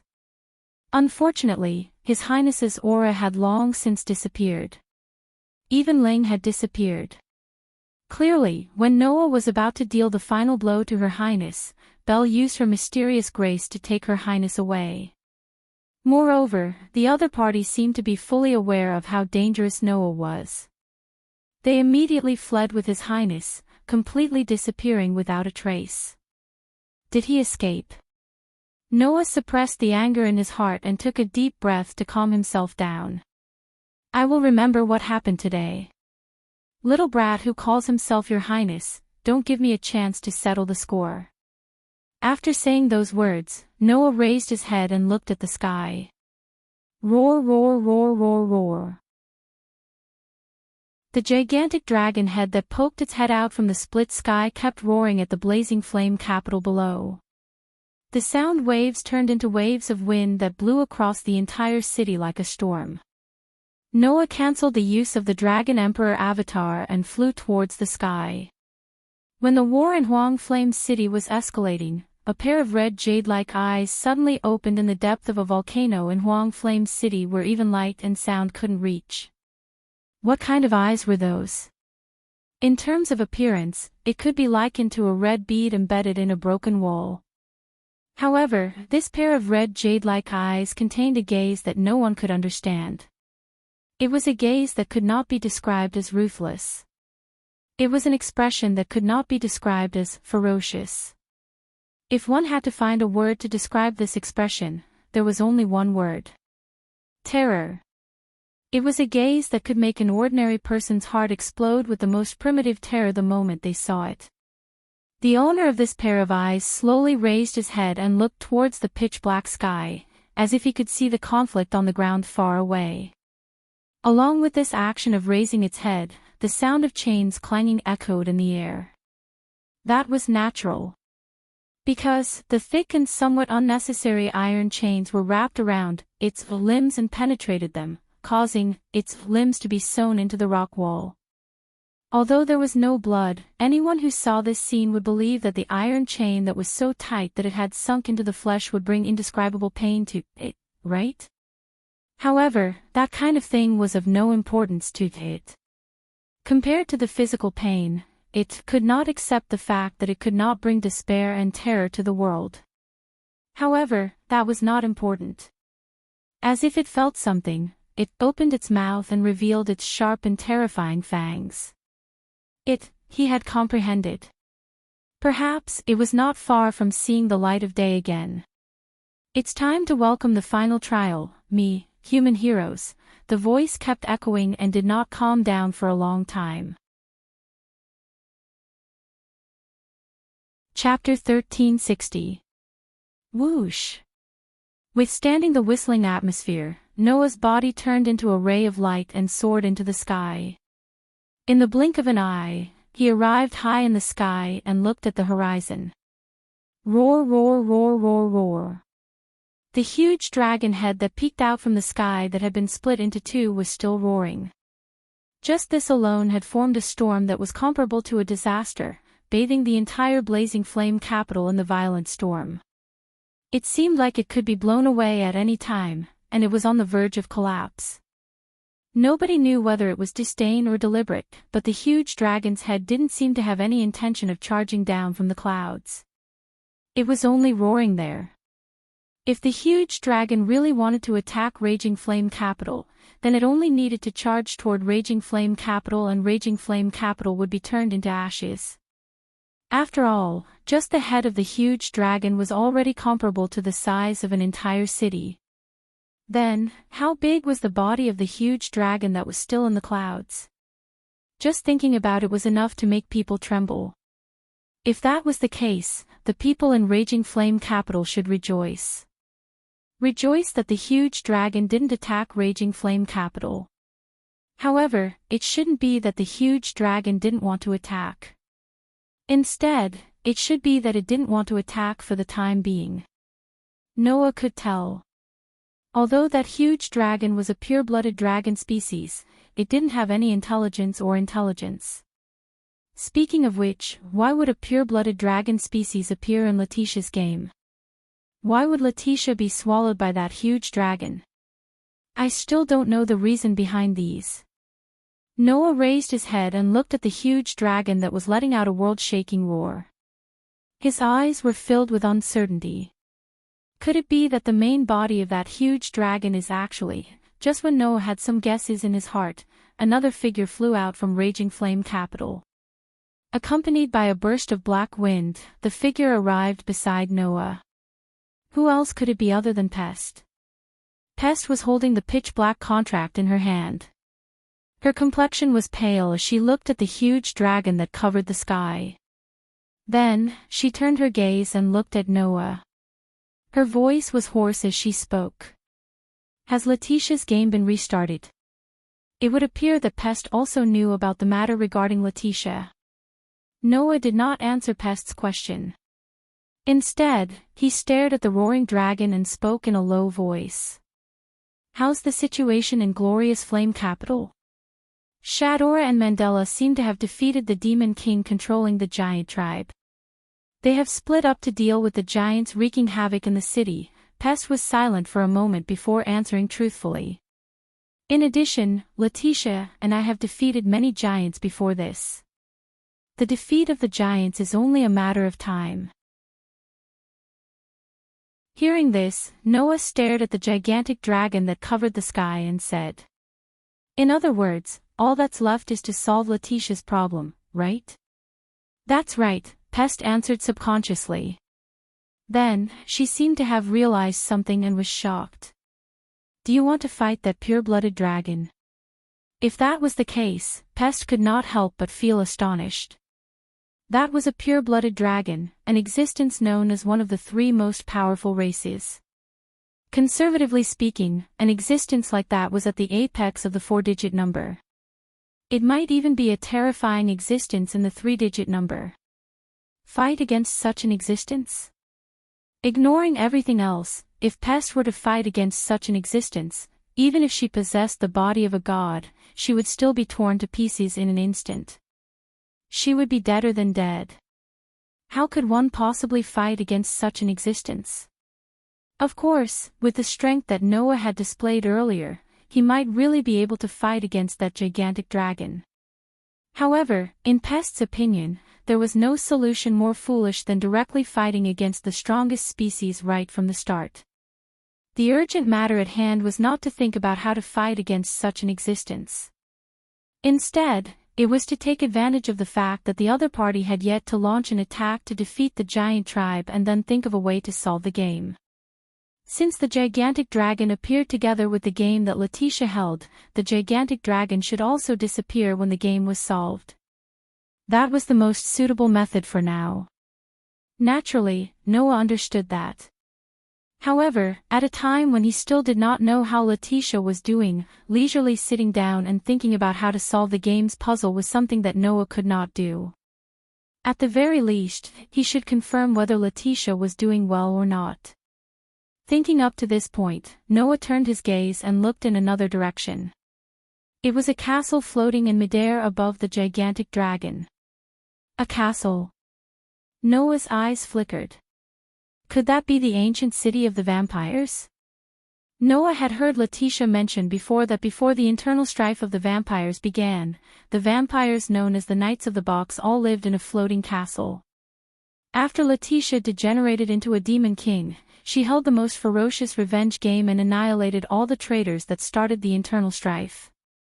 After that, the castle was reduced to a demonic realm that was solely occupied by Letitia, known as the last king of the vampires. It was feared by the people of the box. In other words, before Letitia was separated from the game, Letitia had been living in the floating vampire castle. Later on, when Letitia was separated from the game, that castle was sealed together with the game. Now, as the game restarted, that ancient vampire castle seemed to have been resummoned. In that case, is it very possible that Letitia is up there? Noah immediately came to a decision. Pest, let's go check out the castle. A castle. Pest looked to the floating castle and sighed. Understood. After he finished saying those words, Noah turned into a ray of light. As for Pest, she turned into a burst of black wind and began to fly toward the direction of the floating ancient castle. Rumble. The closer they got to the dark clouds, the more violent the lightning that flashed back and forth in the clouds. The deafening sound of thunder continuously reverberated in the surroundings, causing pain in the eardrums of those who heard it. Noah and Pest deliberately took a detour around the enormous dragon. First, they flew into the thick clouds at a distance away from the enormous dragon. Then, they made a turn and flew toward the ancient castle floating above the enormous dragon. Gradually, as Noah and Pest approached the ancient castle, it grew bigger and bigger. This proved that Noah and Pest were rapidly approaching the location of the ancient castle. If this were to continue, the two of them should be able to enter the vampire castle soon. That is, if nothing were to stop them. Noah, who was flying toward the direction of the castle, suddenly sensed something. His eyes narrowed and he came to a stop. Pest immediately stopped as well. She asked in confusion. What's wrong? Noah did not say anything. He merely looked in the direction of the ancient castle, leading Pest's gaze to follow him. Only at this moment did Pest notice something. Not far from the vampire's castle, a strange black dot had appeared. It was a completely pitch-black shadow that seemed to be able to absorb all light. Like a swamp, it was wriggling non-stop and changing its appearance. That's right. It was a shadow. Shrinking, changing, expanding. It was a shadow that was repeating these actions non-stop. It was like a malicious spirit that had crawled up from the dark abyss. Darkness and formless killing intent surged all over its body. Pest spoke in astonishment when she saw that shadow. "What is that?" Not long after, she obtained the answer to her question. Rumble. Thunder continued to rise and fall in the sky. With the rumbling thunder as the background, the pitch-black shadow took the form of a human. It quietly stood before the floating castle and entered Noah and Pest's line of sight. A coat that gave off the air of a ruler was fluttering in the wind. The dazzling lightning illuminated the long golden hair that was as bright as sunlight. Pest's face stiffened when she saw that figure. Noah muttered softly as he stared at the figure. Letitia. Chapter 1361. Letitia. Seeing the young girl floating before the vampire's ancient castle, Pest's face was filled with doubt, confusion and disbelief. Pest could not be blamed for acting this way. The reason for that was because, compared to the Letitia's appearance in Pest's memories, the current Letitia's appearance had completely changed. No. To be more exact, it would be more accurate to say that her appearance had changed. Not only was she no longer wearing the blue and white maid uniform, but even her age had changed enormously. If the Letitia Pest knew was a young girl of the same age as herself, then the Letitia before her was at least 17 or 18 years old.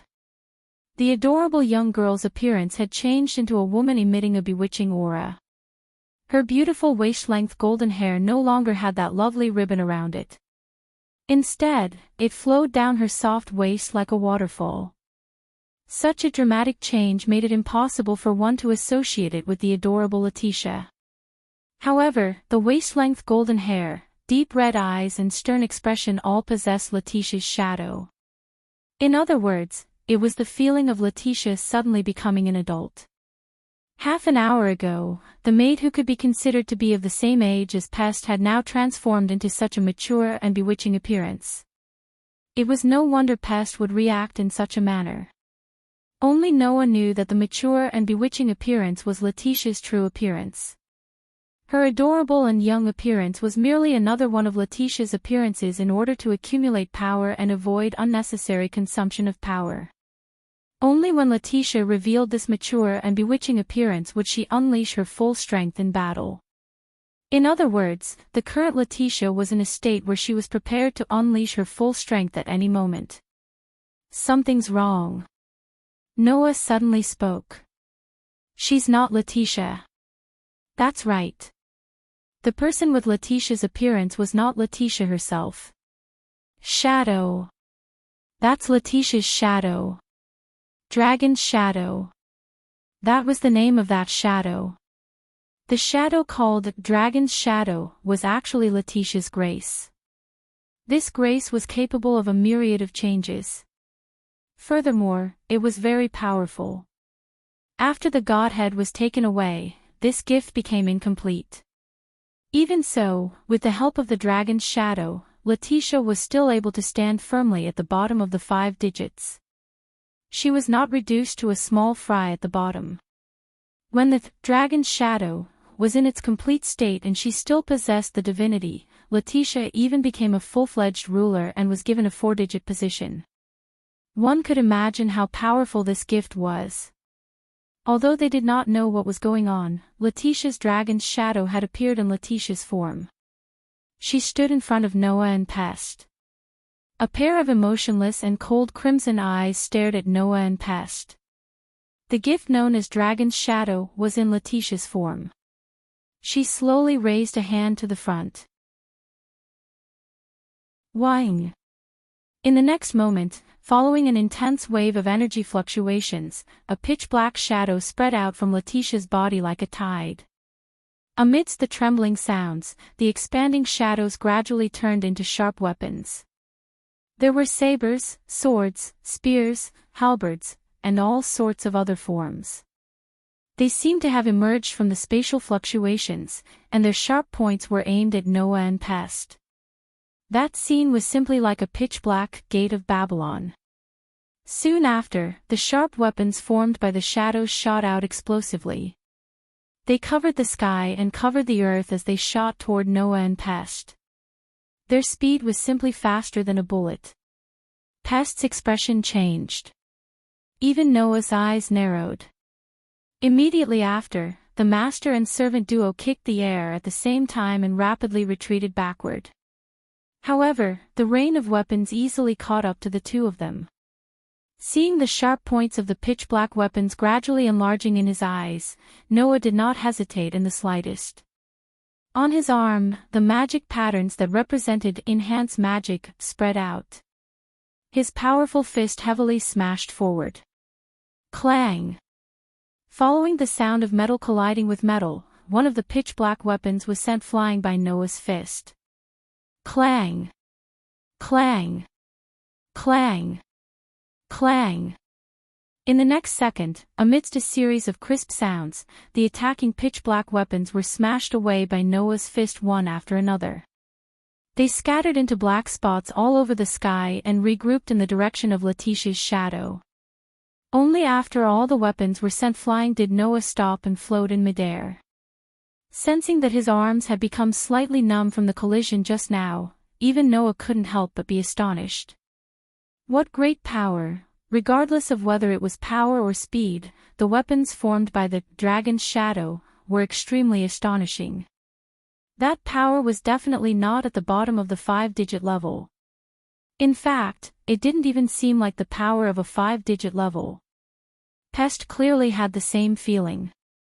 She stared intently at Letitia's shadow in front of her and spoke somewhat nervously. Be careful. That shadow has the aura of a divinity. Those words caused Noah's heart to tremble. Divinity. Letitia's shadow has a divinity. Didn't that mean that at this very moment, Noah was facing the true power of Letitia when she was at her peak and was known as the Demon King? So that's how it is. Not only did Letitia release the sealed game, Letitia's original divinity was also prepared, allowing Letitia to recover to her peak strength. Noah's mood was mixed with joy and worry. He was happy because Letitia's divinity that had been stripped away appeared before him. He was worried because the timing of the divinity's return was simply too terrible. If that was truly the dragon's shadow that possessed Letitia's divinity, then it would mean that the enemy Noah and Pest were facing was a 4-digit level demon king. A pure-blooded demon king that had once commanded the entire vampire race that protected the order of the court. A pure-blooded demon king that had once held the position of the ruler of the entire hierarchy and established the hierarchy system. A 4-digit level demon king, a pure-blooded dragon, a vicious game that exists only for the sake of revenge. Noah couldn't help but smile bitterly. Is this your true power? Letitia. As if to verify Noah's thoughts, the pitch-black sharp blades that blotted out the sky and covered the earth once again converged and took form. Like a violent storm, the blades cut through space and enveloped Noah and Pest amidst sharp sonic booms. Buzz, however, at this moment, water-like golden ripples began to undulate around Noah. Within the ripples, blades, swords, spears, halberds and various other treasures that were undoubtedly much more gorgeous and dazzling compared to the pitch-black weapons emerged from the ripples. They turned into flashes of light and shot toward the incoming rain of pitch-black weapons. Clang, clang, clang, clang, clang, clang. Immediately, in the dark cloud-filled sky, the gorgeous and dazzling treasures collided with the monotonous pitch-black treasures repeatedly. Sounds of metal colliding were heard and sparks filled the entire sky. Pest! Noah called out to Pest, who was beside him. Stay here and take care of Letitia's shadow. Ha! Pest was startled. You want me to take care of Letitia's shadow? There's nothing to be surprised about. Although that shadow possesses Letitia's divinity, it doesn't seem to possess any intelligence. It only knows how to launch simple attacks. With your 5-digit level divine power, it won't be hard for you to tangle with her, said Noah. I don't have time to waste here. Thus, I'll leave this place to you. Remember, you are not allowed to scatter Letitia's shadow. Otherwise, her divinity will likely disappear. After saying those words, Noah ignored the stupefied Pest and turned into a ray of light that flew toward the castle. Pest was unable to stop him in time. She could only look on helplessly as the pitch-black sharp blades shot toward her. As if giving up on herself, she raised a black wind. It's my misfortune to have a master like you.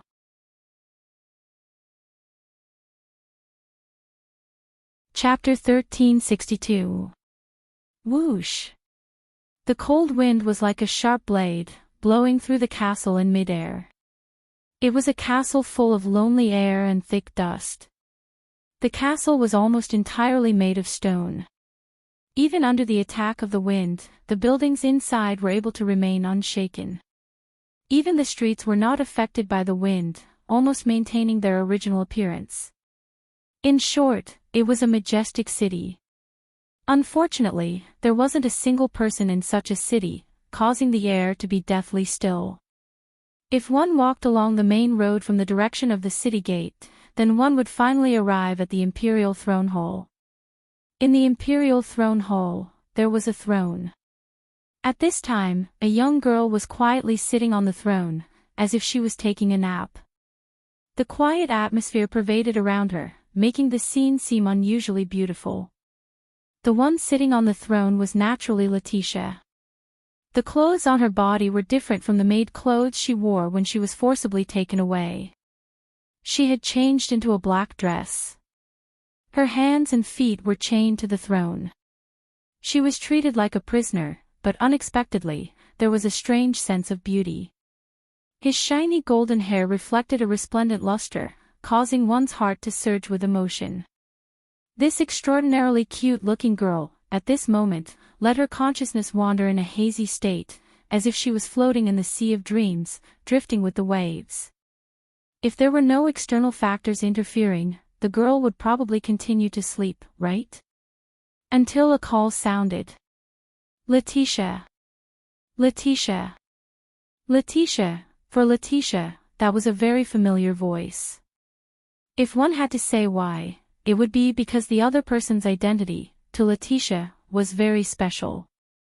Although she was once reduced to an object because of the Demon King's attack, it must be said here that the girl named Letitia was not only a full-power ruler, but also the legitimate heir to the throne of the vampire clan. Her identity was extremely noble, and it would not be an exaggeration to say that she was the princess of the Box Court. Even after falling to the Demon King, Letitia was still known by the people of the Box Court as the Vampire King, Dracula, and other famous titles. It could be said that she was very famous. This kind of Letitia had never bowed her head in front of anyone before. The only exception was the unfathomable man who had recently broken into Letitia's life and saved her, who had been reduced to an object. For this man, Letitia was only grateful at first, and called him master because of their relationship.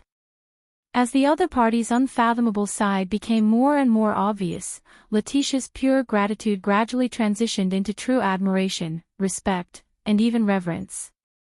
She began to unconsciously recognize the identity of master. Therefore, it must be explained here.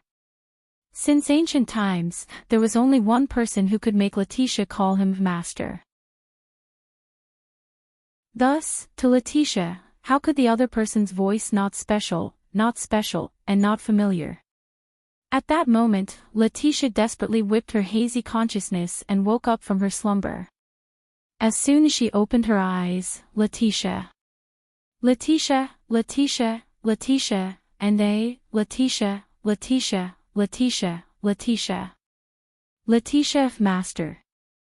Letitia used her remaining hazy consciousness to observe her surroundings. It wasn't until she realized where she was that she shuddered and recalled everything that had happened. So that's how it is. Letitia said softly with a complicated expression. Have I become the Demon King again? Although it was not voluntary, for Letitia, this fact was still a shock. After all, the reason why Letitia became the Demon King was not honorable at all. She became the Demon King for revenge. She held such a vicious game for revenge. All of this was a past that Letitia could not bear to look back on. After becoming the host of the game again, Letitia understood the current situation in an instant. Because of the lack of rationality and Letitia's reluctance to hold the game again, the dragon did not take action and was still observing. Letitia's shadow seemed to have noticed an intruder, and while Letitia was asleep, it automatically attacked the enemy. As for the fact that the divinity that Letitia originally possessed was taken by the shadow, Letitia was more or less surprised. Due to the return of the divinity, Letitia's dragon's shadow was restored, and her power also returned to its peak. If it were any other time, this would definitely be something to be happy about. However, now, the return of the divinity only increased the difficulty of Letitia's game for others. This was not a good thing for Letitia.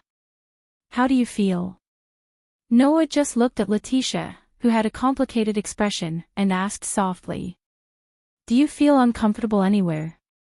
If I can feel uncomfortable, then maybe it's a good thing. Letitia laughed bitterly. Master should have noticed it too, right? The current me is not the real me. Looking closely, Letitia's figure did seem a little illusory. This was because the body on the throne was just a shadow with Letitia's consciousness. Noah looked straight at Letitia's bitter expression and sighed. This is just a projection of your consciousness. Your real body should have turned into that dragon by now, right? Master really noticed it. Letitia's expression became even more bitter. Yes, the dragon outside is my original body. No, it should be said that I used the Ophiuchus's sun sovereign and my own body as a medium to summon the dragon. In other words, the pure-blooded dragon outside was transformed into Letitia using the Ophiuchus's sun sovereign as a medium. A long time ago, in order to suppress the vampires who caused internal strife, I used the Ophiuchus's sun sovereign and my own body as a medium to transform into the dragon. I launched an extremely vicious game of bestowment and took revenge on my own kind. Letitia shook her head. Only by transforming into the strongest species of the box court did I have the ability to fight against almost half of the vampires by myself. I even wandered in the box court for an extremely long time, wreaking havoc as the Demon King until today. That's already in the past, right? Noah couldn't help but interject. Now, you don't want to endanger the box court as the Demon King anymore, right? So, the so-called involuntary is probably referring to my current state, right? Letitia met Noah's gaze. Now, I only hope that Master can clear this cruel game and give me relief. Hearing this, Noah was silent. Looking at Letitia's resolute and awe-inspiring face, Noah spoke word by word. But, clearing the game means that you must die, right? Letitia's breath stopped and she couldn't say anything. And this undoubtedly confirmed Noah's words. Letitia's game had 4 victory conditions. If the contestant wanted to clear the game, they must achieve one of the 4 victory conditions. Contestant victory condition 1, kill the game leader, Demon King Dracula. Contestant victory condition 2, kill the game leader, Letitia D. Cray. Contestant victory condition 3, collect the shattered starry sky and offer the beast belt to the throne.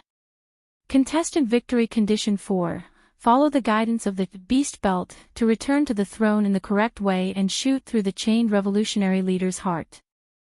The first and second victory conditions were to kill Letitia. And from Letitia's chained body on the throne, it could be seen that the chained revolutionary leader, in the 4th victory condition, was also referring to her. As for the 3rd victory condition, Noah estimated that if it was achieved, it would also cause Letitia to lose her life.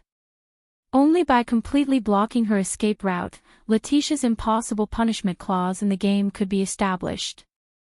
So, no matter which victory condition was achieved, in the end, Letitia had to die.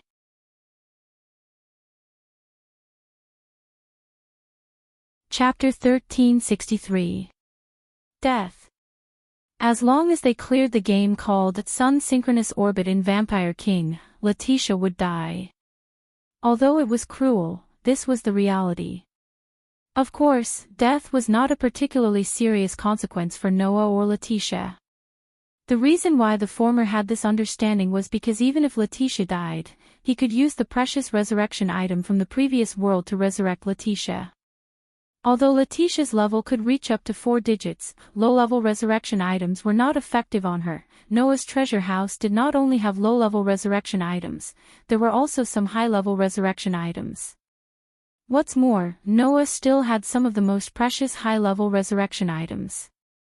Using such a resurrection item, he could resurrect a designated person unconditionally without any restrictions. Even if the body, spirit, and even soul were annihilated, using the high-level resurrection item, he could still resurrect. If there must be a limit, it was that this high-level resurrection item, under normal circumstances, was not only the most precious one-time consumable item, but it could only resurrect a person unconditionally. However, if Letitia really died, then no matter what, Noah would not be stingy with such a high-level resurrection item. As for Letitia, she didn't take death seriously at all. If death could free her from the position of the Demon King, then Letitia did not mind abandoning her life that had lived for countless years. And Noah also saw this point. Noah stared straight at Letitia's pair of exceptionally beautiful crimson eyes as he spoke in an extremely serious tone. "I won't allow you to underestimate your life." Letitia was stunned. Listen carefully. Noah stared straight at Letitia's stunned face as he enunciated each and every word clearly. "I am your master, and you have personally admitted that you are my possession. In that case, without my permission, you are absolutely not allowed to throw away this life that belongs to me." These unquestionable words made Letitia's heart uncontrollably shake. "Do you know?" Noah said in a voice that contained strong emotions. "The thing I hate the most is people who underestimate life." After saying that, Noah stood up and turned around. With his back facing Letitia, he slowly walked in the direction of the door. Looking at Noah's gradually disappearing back, Letitia could not help but speak. "You? Where are you going?" "Of course I'm going to your place." Noah's voice slowly echoed. "Whether you are a vampire or a dragon, this time, let me tell you what kind of punishment you will receive if you ignore your master's thoughts." After leaving this sentence, Noah's figure disappeared from Letitia's sight. Letitia could only stare blankly in the direction where Noah had left. In her heart, the idea of ending things with death began to gradually change. If it's master, maybe there is a way. Bang. In the distant horizon, in front of the vampire's ancient castle, the pitch-black wave collided with the pitch-black storm. It was as if neither side was willing to give up on the other. It was also as if they were two monstrous waves that gave rise to a sky-shaking loud noise and a berserk impact.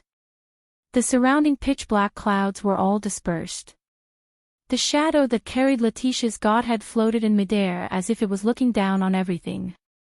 Pitch-black shadows unceasingly surged out from its body, forming surging black waves.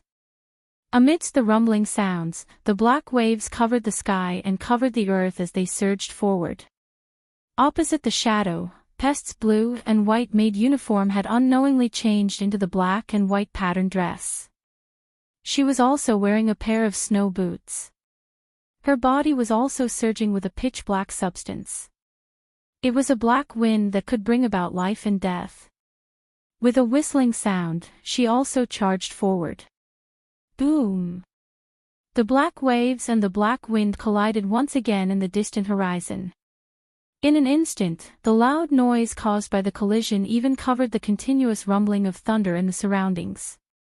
It gave rise to astonishing shock waves. Traces of pitch-black luster mixed with it spread out in all directions. The queen of the vampire controlling the pitch-black shadow. The god of the Black Death controlling the pitch-black wind and waves. The two young ladies, who stood at the top of their species in every sense of the word, constantly turned their powers into physical collisions, causing deafening explosions to resound in the dark sky, causing the atmosphere to become chaotic. At first glance, it appeared that Letitia and Pest were evenly matched. In reality, in terms of strength, Letitia was superior to Pest.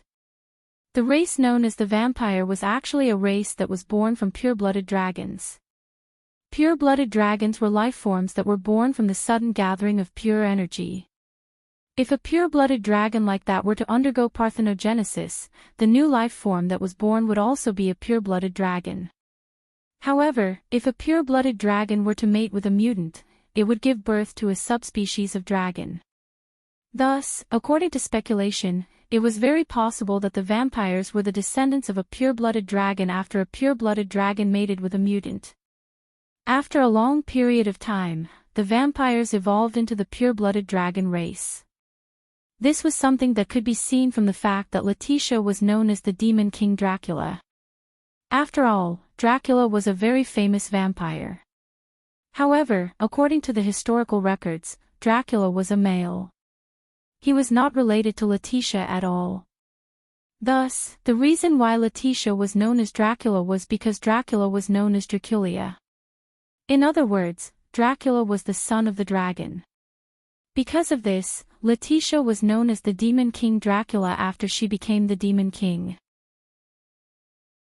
As for the grace of the dragon's shadow, it was the shadow of the dragon that the vampires believed in. From this, one could imagine exactly how high the grade of the grace of a pure-blooded dragon was. Only by possessing this grace of the dragon's shadow and the power of her divine spark was Letitia able to reach 4 digits. In terms of pure strength, even though Pest was a deity and was at the peak of 5 digits, she was still no match for Letitia. Unfortunately, it is really as that guy said. You only know how to use simple attacks. You are simply unable to unleash the true power of 4 digits. Pest turned the wind of death into a rapidly spinning pitch-black tornado. Like a drill, the tornado shot toward Letitia. If this is the case, it would be one thing if you were in existence at the peak of 5 digits. However, as a deity at the peak of 5 digits, I am still able to fight against you. Like a berserk tornado, the wind of death streaked across the sky and shot straight toward Letitia. Facing this attack, Letitia's expression remained unchanged. She raised her hand, and the surrounding shadows started to tremble. They started to frantically spin in the air. Not long afterward, they turned into a pitch-black tornado. Like a black python that could devour heaven and earth, the tornado twisted and faced the incoming wind of death. Rumble. The pitch-black tornado collided with the wind and waves. Like a meteorite colliding with Earth, it gave rise to a rumble much louder than any of the previous collisions. The berserk shockwaves spread in all directions and dispersed the surrounding black clouds. If this were to continue, the battle would likely continue to be in a stalemate. It was mainly because of Noah's instructions that Pest did not attack Letitia to death. Otherwise, with the overly simple movement pattern of the dragon's shadow, Pest would still be able to find an opportunity to kill Letitia. At the moment when Letitia and Pest were locked in a stalemate, a ray of light flew out from the vampire's ancient castle. Sensing that ray of light, Pest's movements turned sluggish for a moment. This sluggishness caused the attention of Letitia's shadow to be completely captured by the ray of light flying out from the ancient castle. Buzz! Immediately, the black shadows that filled the sky turned into sharp weapons and shot toward the ray of light.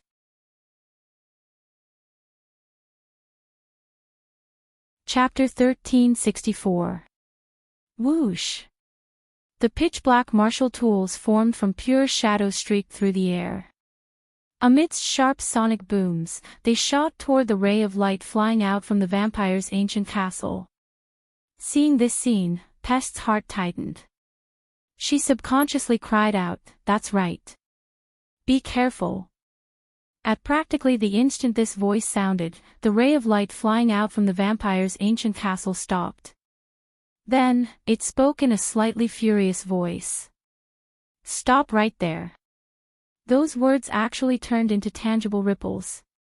Carrying extremely dense power, they slowly reverberated through the air like ripples on the surface of a lake. The ripple-like power swept through the air. It also swept through the pitch-black martial tools formed from pure shadows that were shooting toward the ray of light from every direction. Right at this moment, it was as if the entire space had frozen. The pitch-black martial tools that were shooting out like bullets suddenly stopped in midair. Soon after, the voice that carried a little anger sounded once again. Return. As if they were soldiers that had received an order, the pitch-black martial tools exploded and returned to their shadows. Like streams of liquid, they flew back through the air and returned to the location of Letitia's shadow, entering her body. Such an inconceivable scene caused Pest's eyes to widen. Not to mention Pest, even Letitia, who was formed from the dragon's shadow, seemed to have crashed. Her entire body froze in place. Buzz! In the next second, several profound runes suddenly appeared around Letitia's shadow. They blossomed with dazzling radiance. The radiance turned into a pitch-black sphere that completely enveloped Letitia's shadow. Then, the sphere began to shrink.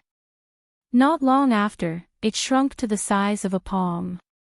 Then, it flew toward a certain direction and landed on a hand. Immediately afterward, the palm-sized pitch-black sphere was tossed toward Pest.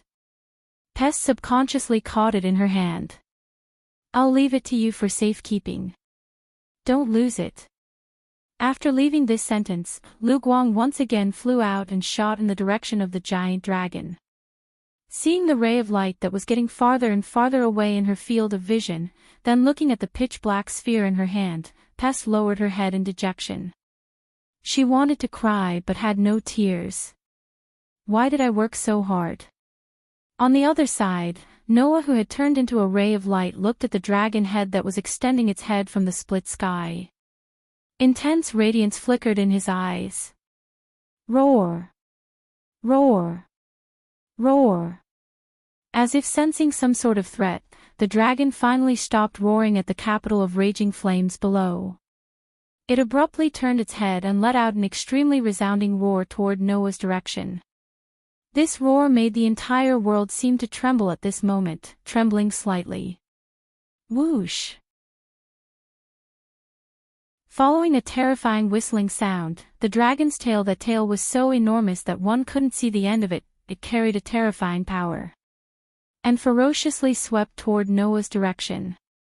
This was the first time the dragon had finally launched an attack. As for this attack, it was as if the entire sky had collapsed. The inconceivably enormous dragon's tail pressed down heavily. Wherever it passed, the air beneath the dragon's tail would explode. It was so terrifying. Noah narrowed his eyes and stopped his flying figure. Bang!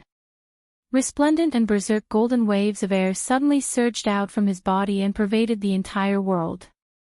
The giant that blots out the sky is supporting the world with his hand. I will allow this divine power to flow into my body. From now on, I will display the ultimate power that no one can match. In Noah's heart, the outline of the stone plate with 10 patterns connected to it suddenly turned and pointed toward the giant. At this instant, a huge golden silhouette rose from Noah's body.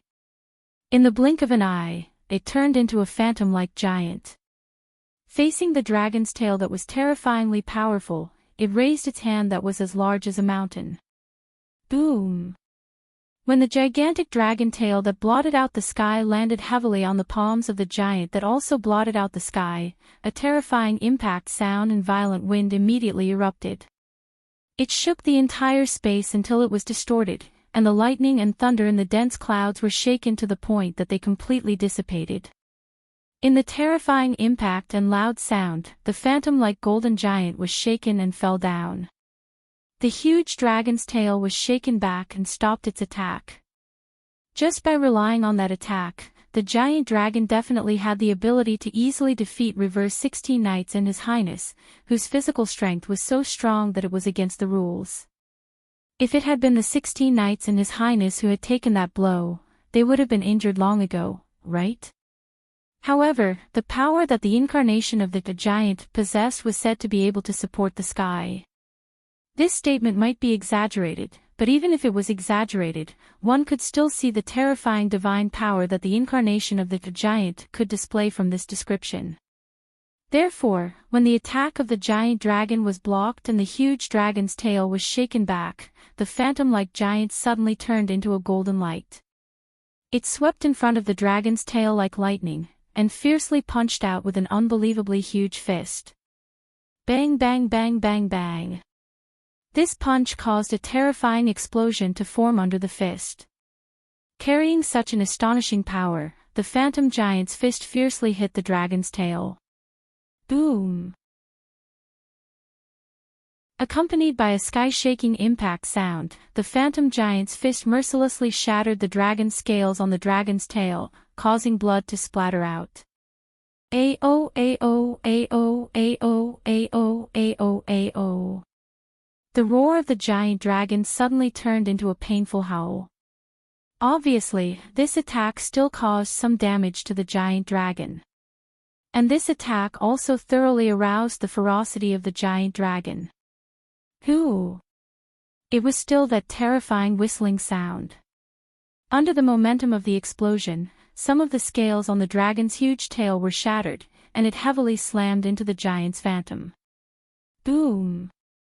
In the muffled explosion, the astonishing impact exploded in front of the phantom giant's chest, causing the phantom giant to be heavily hit.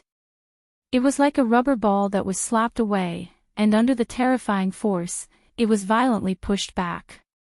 In the phantom giant, Noah's throat inevitably squeezed out a muffled groan, but he resisted the terrible impact, and tried his best to control the phantom giant's body. Therefore, before the phantom giant was violently pushed back, it suddenly stretched out its hands and hugged the dragon's tail. Giant that blots out the sky, show your unparalleled divine power, and destroy the creatures that are your enemies. The new spirit of the language turned the surging golden divine power into a substantial power, and poured into the phantom giant's body. At this moment, the phantom giant's body seemed to have solidified a lot. It squeezed out all the power in its body, and tried its best to hold the giant dragon's tail tightly. The strength caused the phantom giant's hands to sink into the flesh of the dragon's tail, and the dragon's tail was forcefully squeezed, causing the surrounding scales to shatter again. Ao ao ao ao ao ao ao. The giant dragon let out a painful howl. Hiya hiya. Noah let out a roar. The giant phantom exerted its strength, twisted its body, and pulled the giant dragon out of the split sky. Then, it threw the giant dragon down heavily. Instantly, the giant dragon turned into an unprecedentedly huge meteorite, and fell from the sky. It went against the strong wind, and it rubbed against the air, and smashed into a mountain not far away from Huangyan City. Boom! For a period of time, the earth trembled, the mountain swayed, and the gigantic body of the giant dragon fell with a bang, causing the earth to tremble violently at that moment. It was as if an earthquake of the highest magnitude had occurred, causing cracks that were as thick as abysses to continuously spread out from the spot where it landed.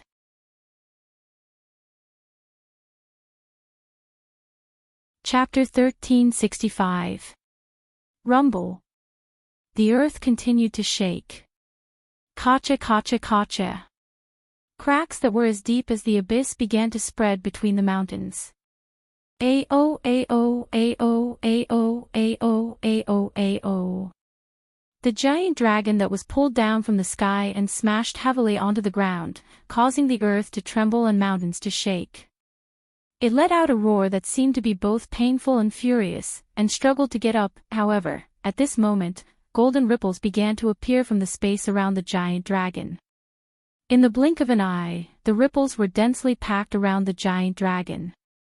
Within the ripples, silver chains that were not even as thin as a strand of hair, but had golden light flowing through them, flew out and coiled around the giant dragon. In the end, the giant dragon's huge body restricted its movements. Before it could struggle to get up, the silver chains that were flowing with golden light wrapped around the giant dragon's body layer by layer, binding the giant dragon. However, this level of binding was nothing to the giant dragon, right? After all, even if it wrapped around the giant dragon's body, the chains were only as thin as a strand of hair. They were not enough to bind the giant dragon. As long as the giant dragon gently moved its body, the chains that were wrapped around its body would break apart. There was no suspense. That was to be expected. The Enkidu, a noble artifact, was a natural enemy to those who possessed divinity. On the contrary, for an existence that did not have divinity, the Enkidu relic was only a slightly harder chain. The giant dragon was a pure-blooded dragon species. It was summoned using Letitia's body and the Ophiuchus constellation's sun as a medium. Regardless of its nature, it did not have divinity in it.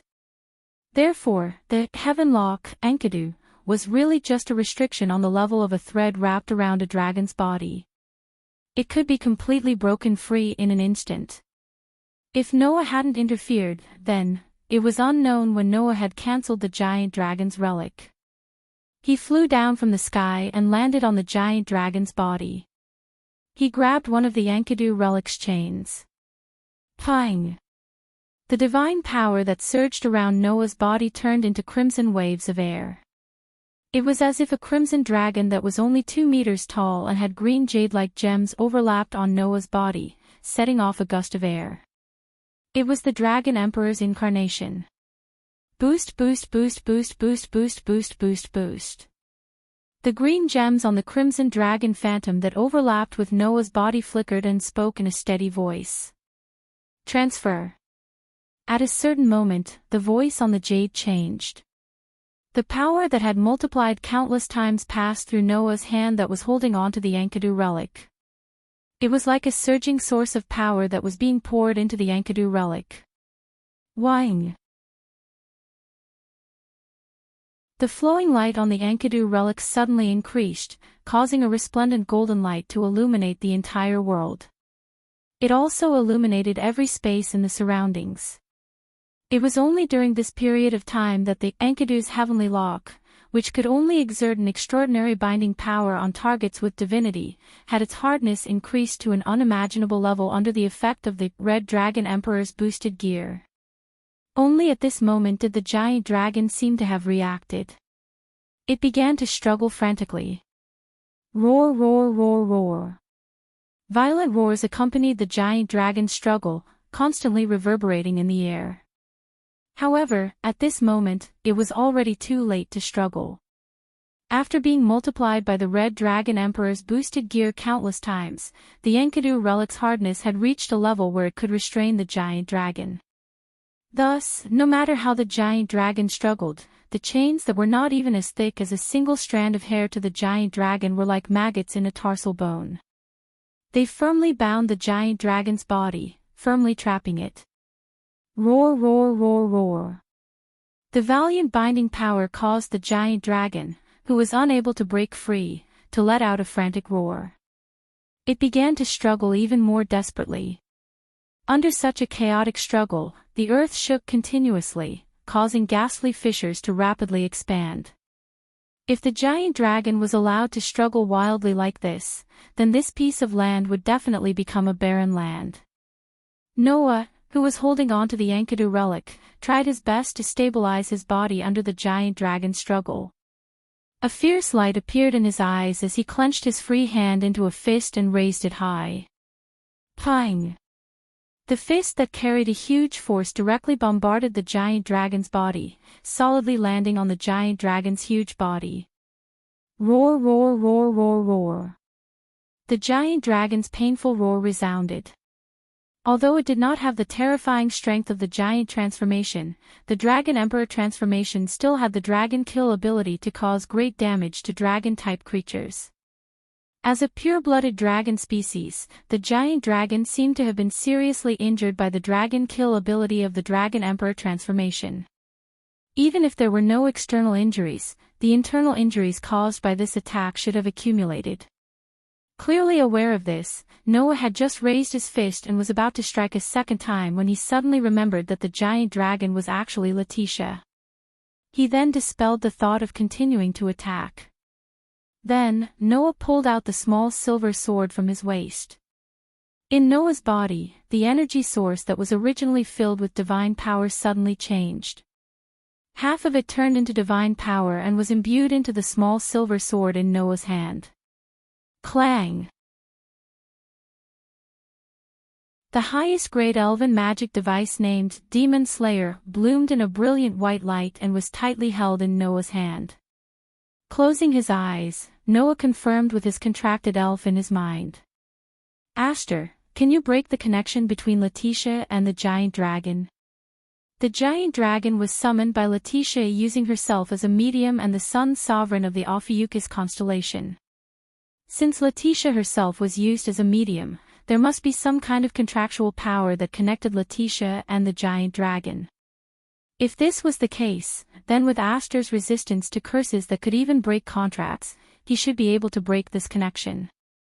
At that time, the giant dragon's summoning would be ineffective and Letitia would be released. Aster's voice, who understood what Noah wanted to do, sounded in his mind.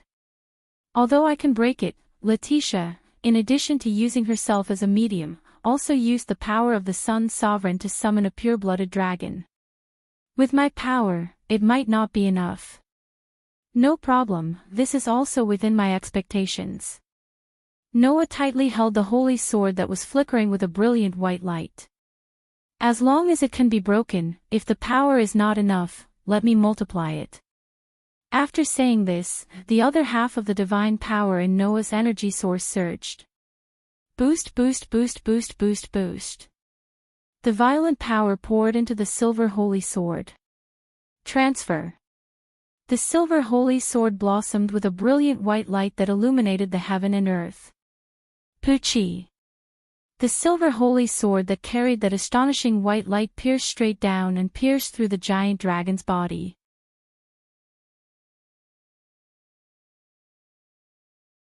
Chapter 1366. The sky gradually brightened up. The thick layer of dark clouds that filled the entire sky slowly dissipated at some point, allowing the clear sky to return to this world. The sunlight illuminated the ruined flame capital, making it seem as though it was shrouded in a layer of golden gauze. It was exceptionally dazzling. That scene made people think of the dawn after the storm and couldn't help but feel that there was still hope in the world. Taking a closer look, in the distant sky, Vampire's ancient castle was still floating there without the slightest movement. As for the inside of Raging Flame Capital, the bodies of the giants were everywhere, and the ground was dyed with blood. Pterosaurs, fire dragons in human form, and fire lizards in lizard form were cleaning up the mess in every corner of Blazing Flame Capital. They were also carrying the injured people away on stretchers. They looked very busy. His Highness, who was overlooking the scene in Flame Capital from a cliff, was covered in bandages. Even half of his face was bandaged. After a while, he gradually closed his golden eyes. Looks like that guy really defeated the strongest kind of giant dragon. It had only been 3 hours since the dragon had disappeared into the sky. Before that, the severely injured His Highness was rescued by Bel from Noah's hands. Bel used the greatest healing power to heal him, but this was the extent of his recovery. One could imagine how terrifying Noah's fist was when he was in a rage. Especially after using the Dragon Emperor's incarnation, the punch directly hit His Highness into a seriously injured state.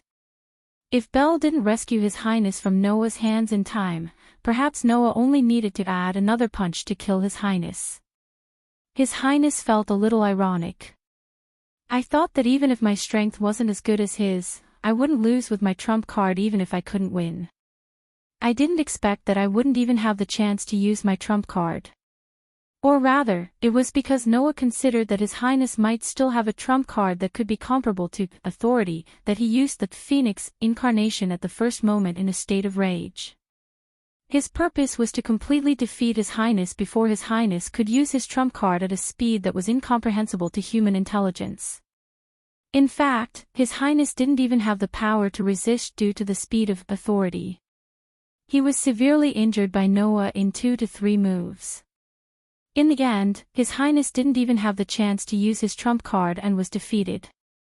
Since I was born, this is the first time I lost so badly, right? His Highness looked in the direction of Glorious Flame City as if he could see the man who had the same background but had a different fate. He muttered to himself. However, this miserable situation won't last forever, I promise. As soon as his voice fell, a spatial fluctuation began to spread behind His Highness. In the spatial fluctuation, several figures slowly appeared. There were a total of 3 people who appeared. One was a phantom beast with a pitch-black fur and a single horn. His upper body was that of a vulture and his lower body was that of a lion. His race was known as the Griffin. One was a witch wearing a strange robe that only exposed the lower half of her face, holding a harp in her hand. The other was a man wearing a gorgeous coat with a contrast of red and blue, dressed like a clown. The 3 figures appeared behind His Highness. Looking at His Highness who was wrapped in bandages, they had different reactions. The pitch-black griffin was surprised. The witch in the robe was shocked. The clown-like man raised his eyebrows. The 3's reactions completely expressed their impressions of His Highness. The first one doubted the reality of the scene in front of him. The second one felt that it was inconceivable. As for the third one, he was simply gloating. His Highness didn't seem to notice the 3's reactions, or perhaps it should be said that he guessed their reactions. He didn't even turn his head and leisurely greeted them. Gerald, Aurora, Maxwell, are you guys back?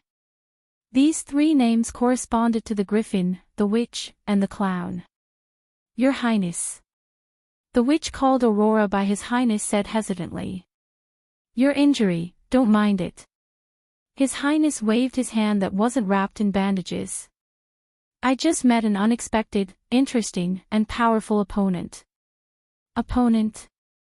The Griffin, called Elder Gu by His Highness, spat out a powerful voice. Is there anyone here who can be considered an opponent by His Highness? Perhaps the other party doesn't even consider me as an opponent. His Highness sighed, smiled bitterly, and said this with a little indifference. Then, he returned to his casual appearance and turned his head. Since you're here, it means that the results of the attacks in the east and south are out, right? His words made Elder Gu and Aurora's faces stiffen. They were speechless.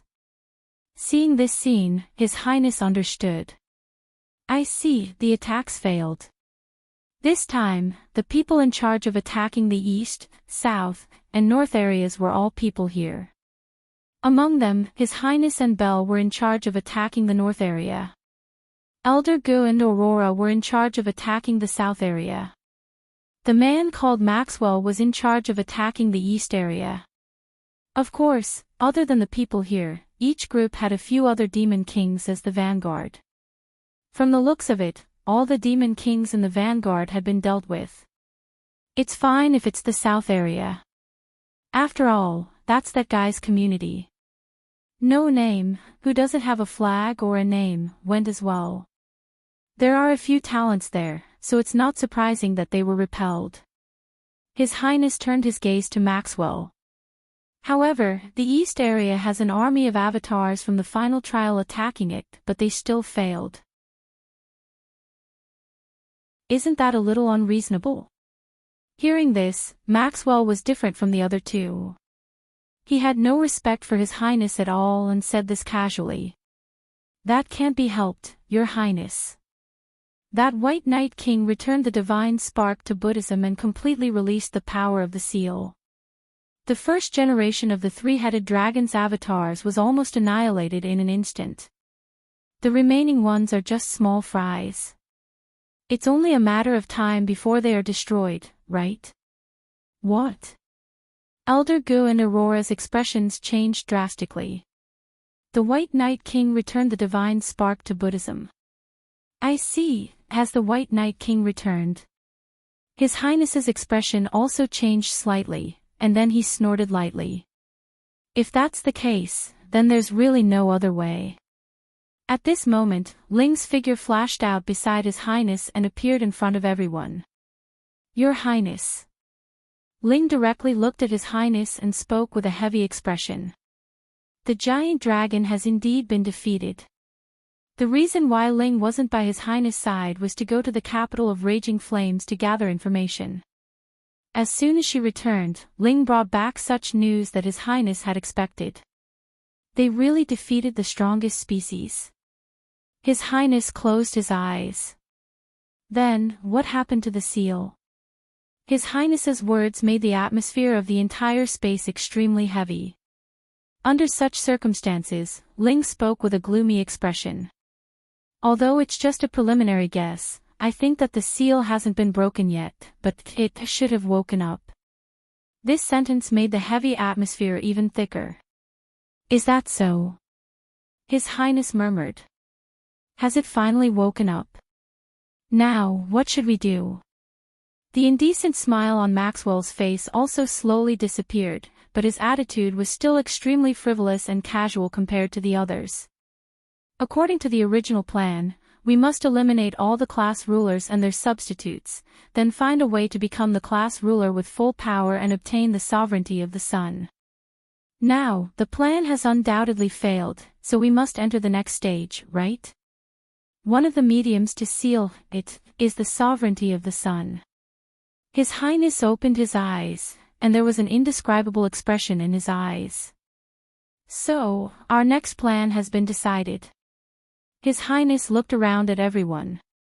Remove the seal of the oldest demon king. You're tuning into the Journey of the Soul YouTube channel. Don't forget to subscribe and join us on this journey to catch the most captivating stories.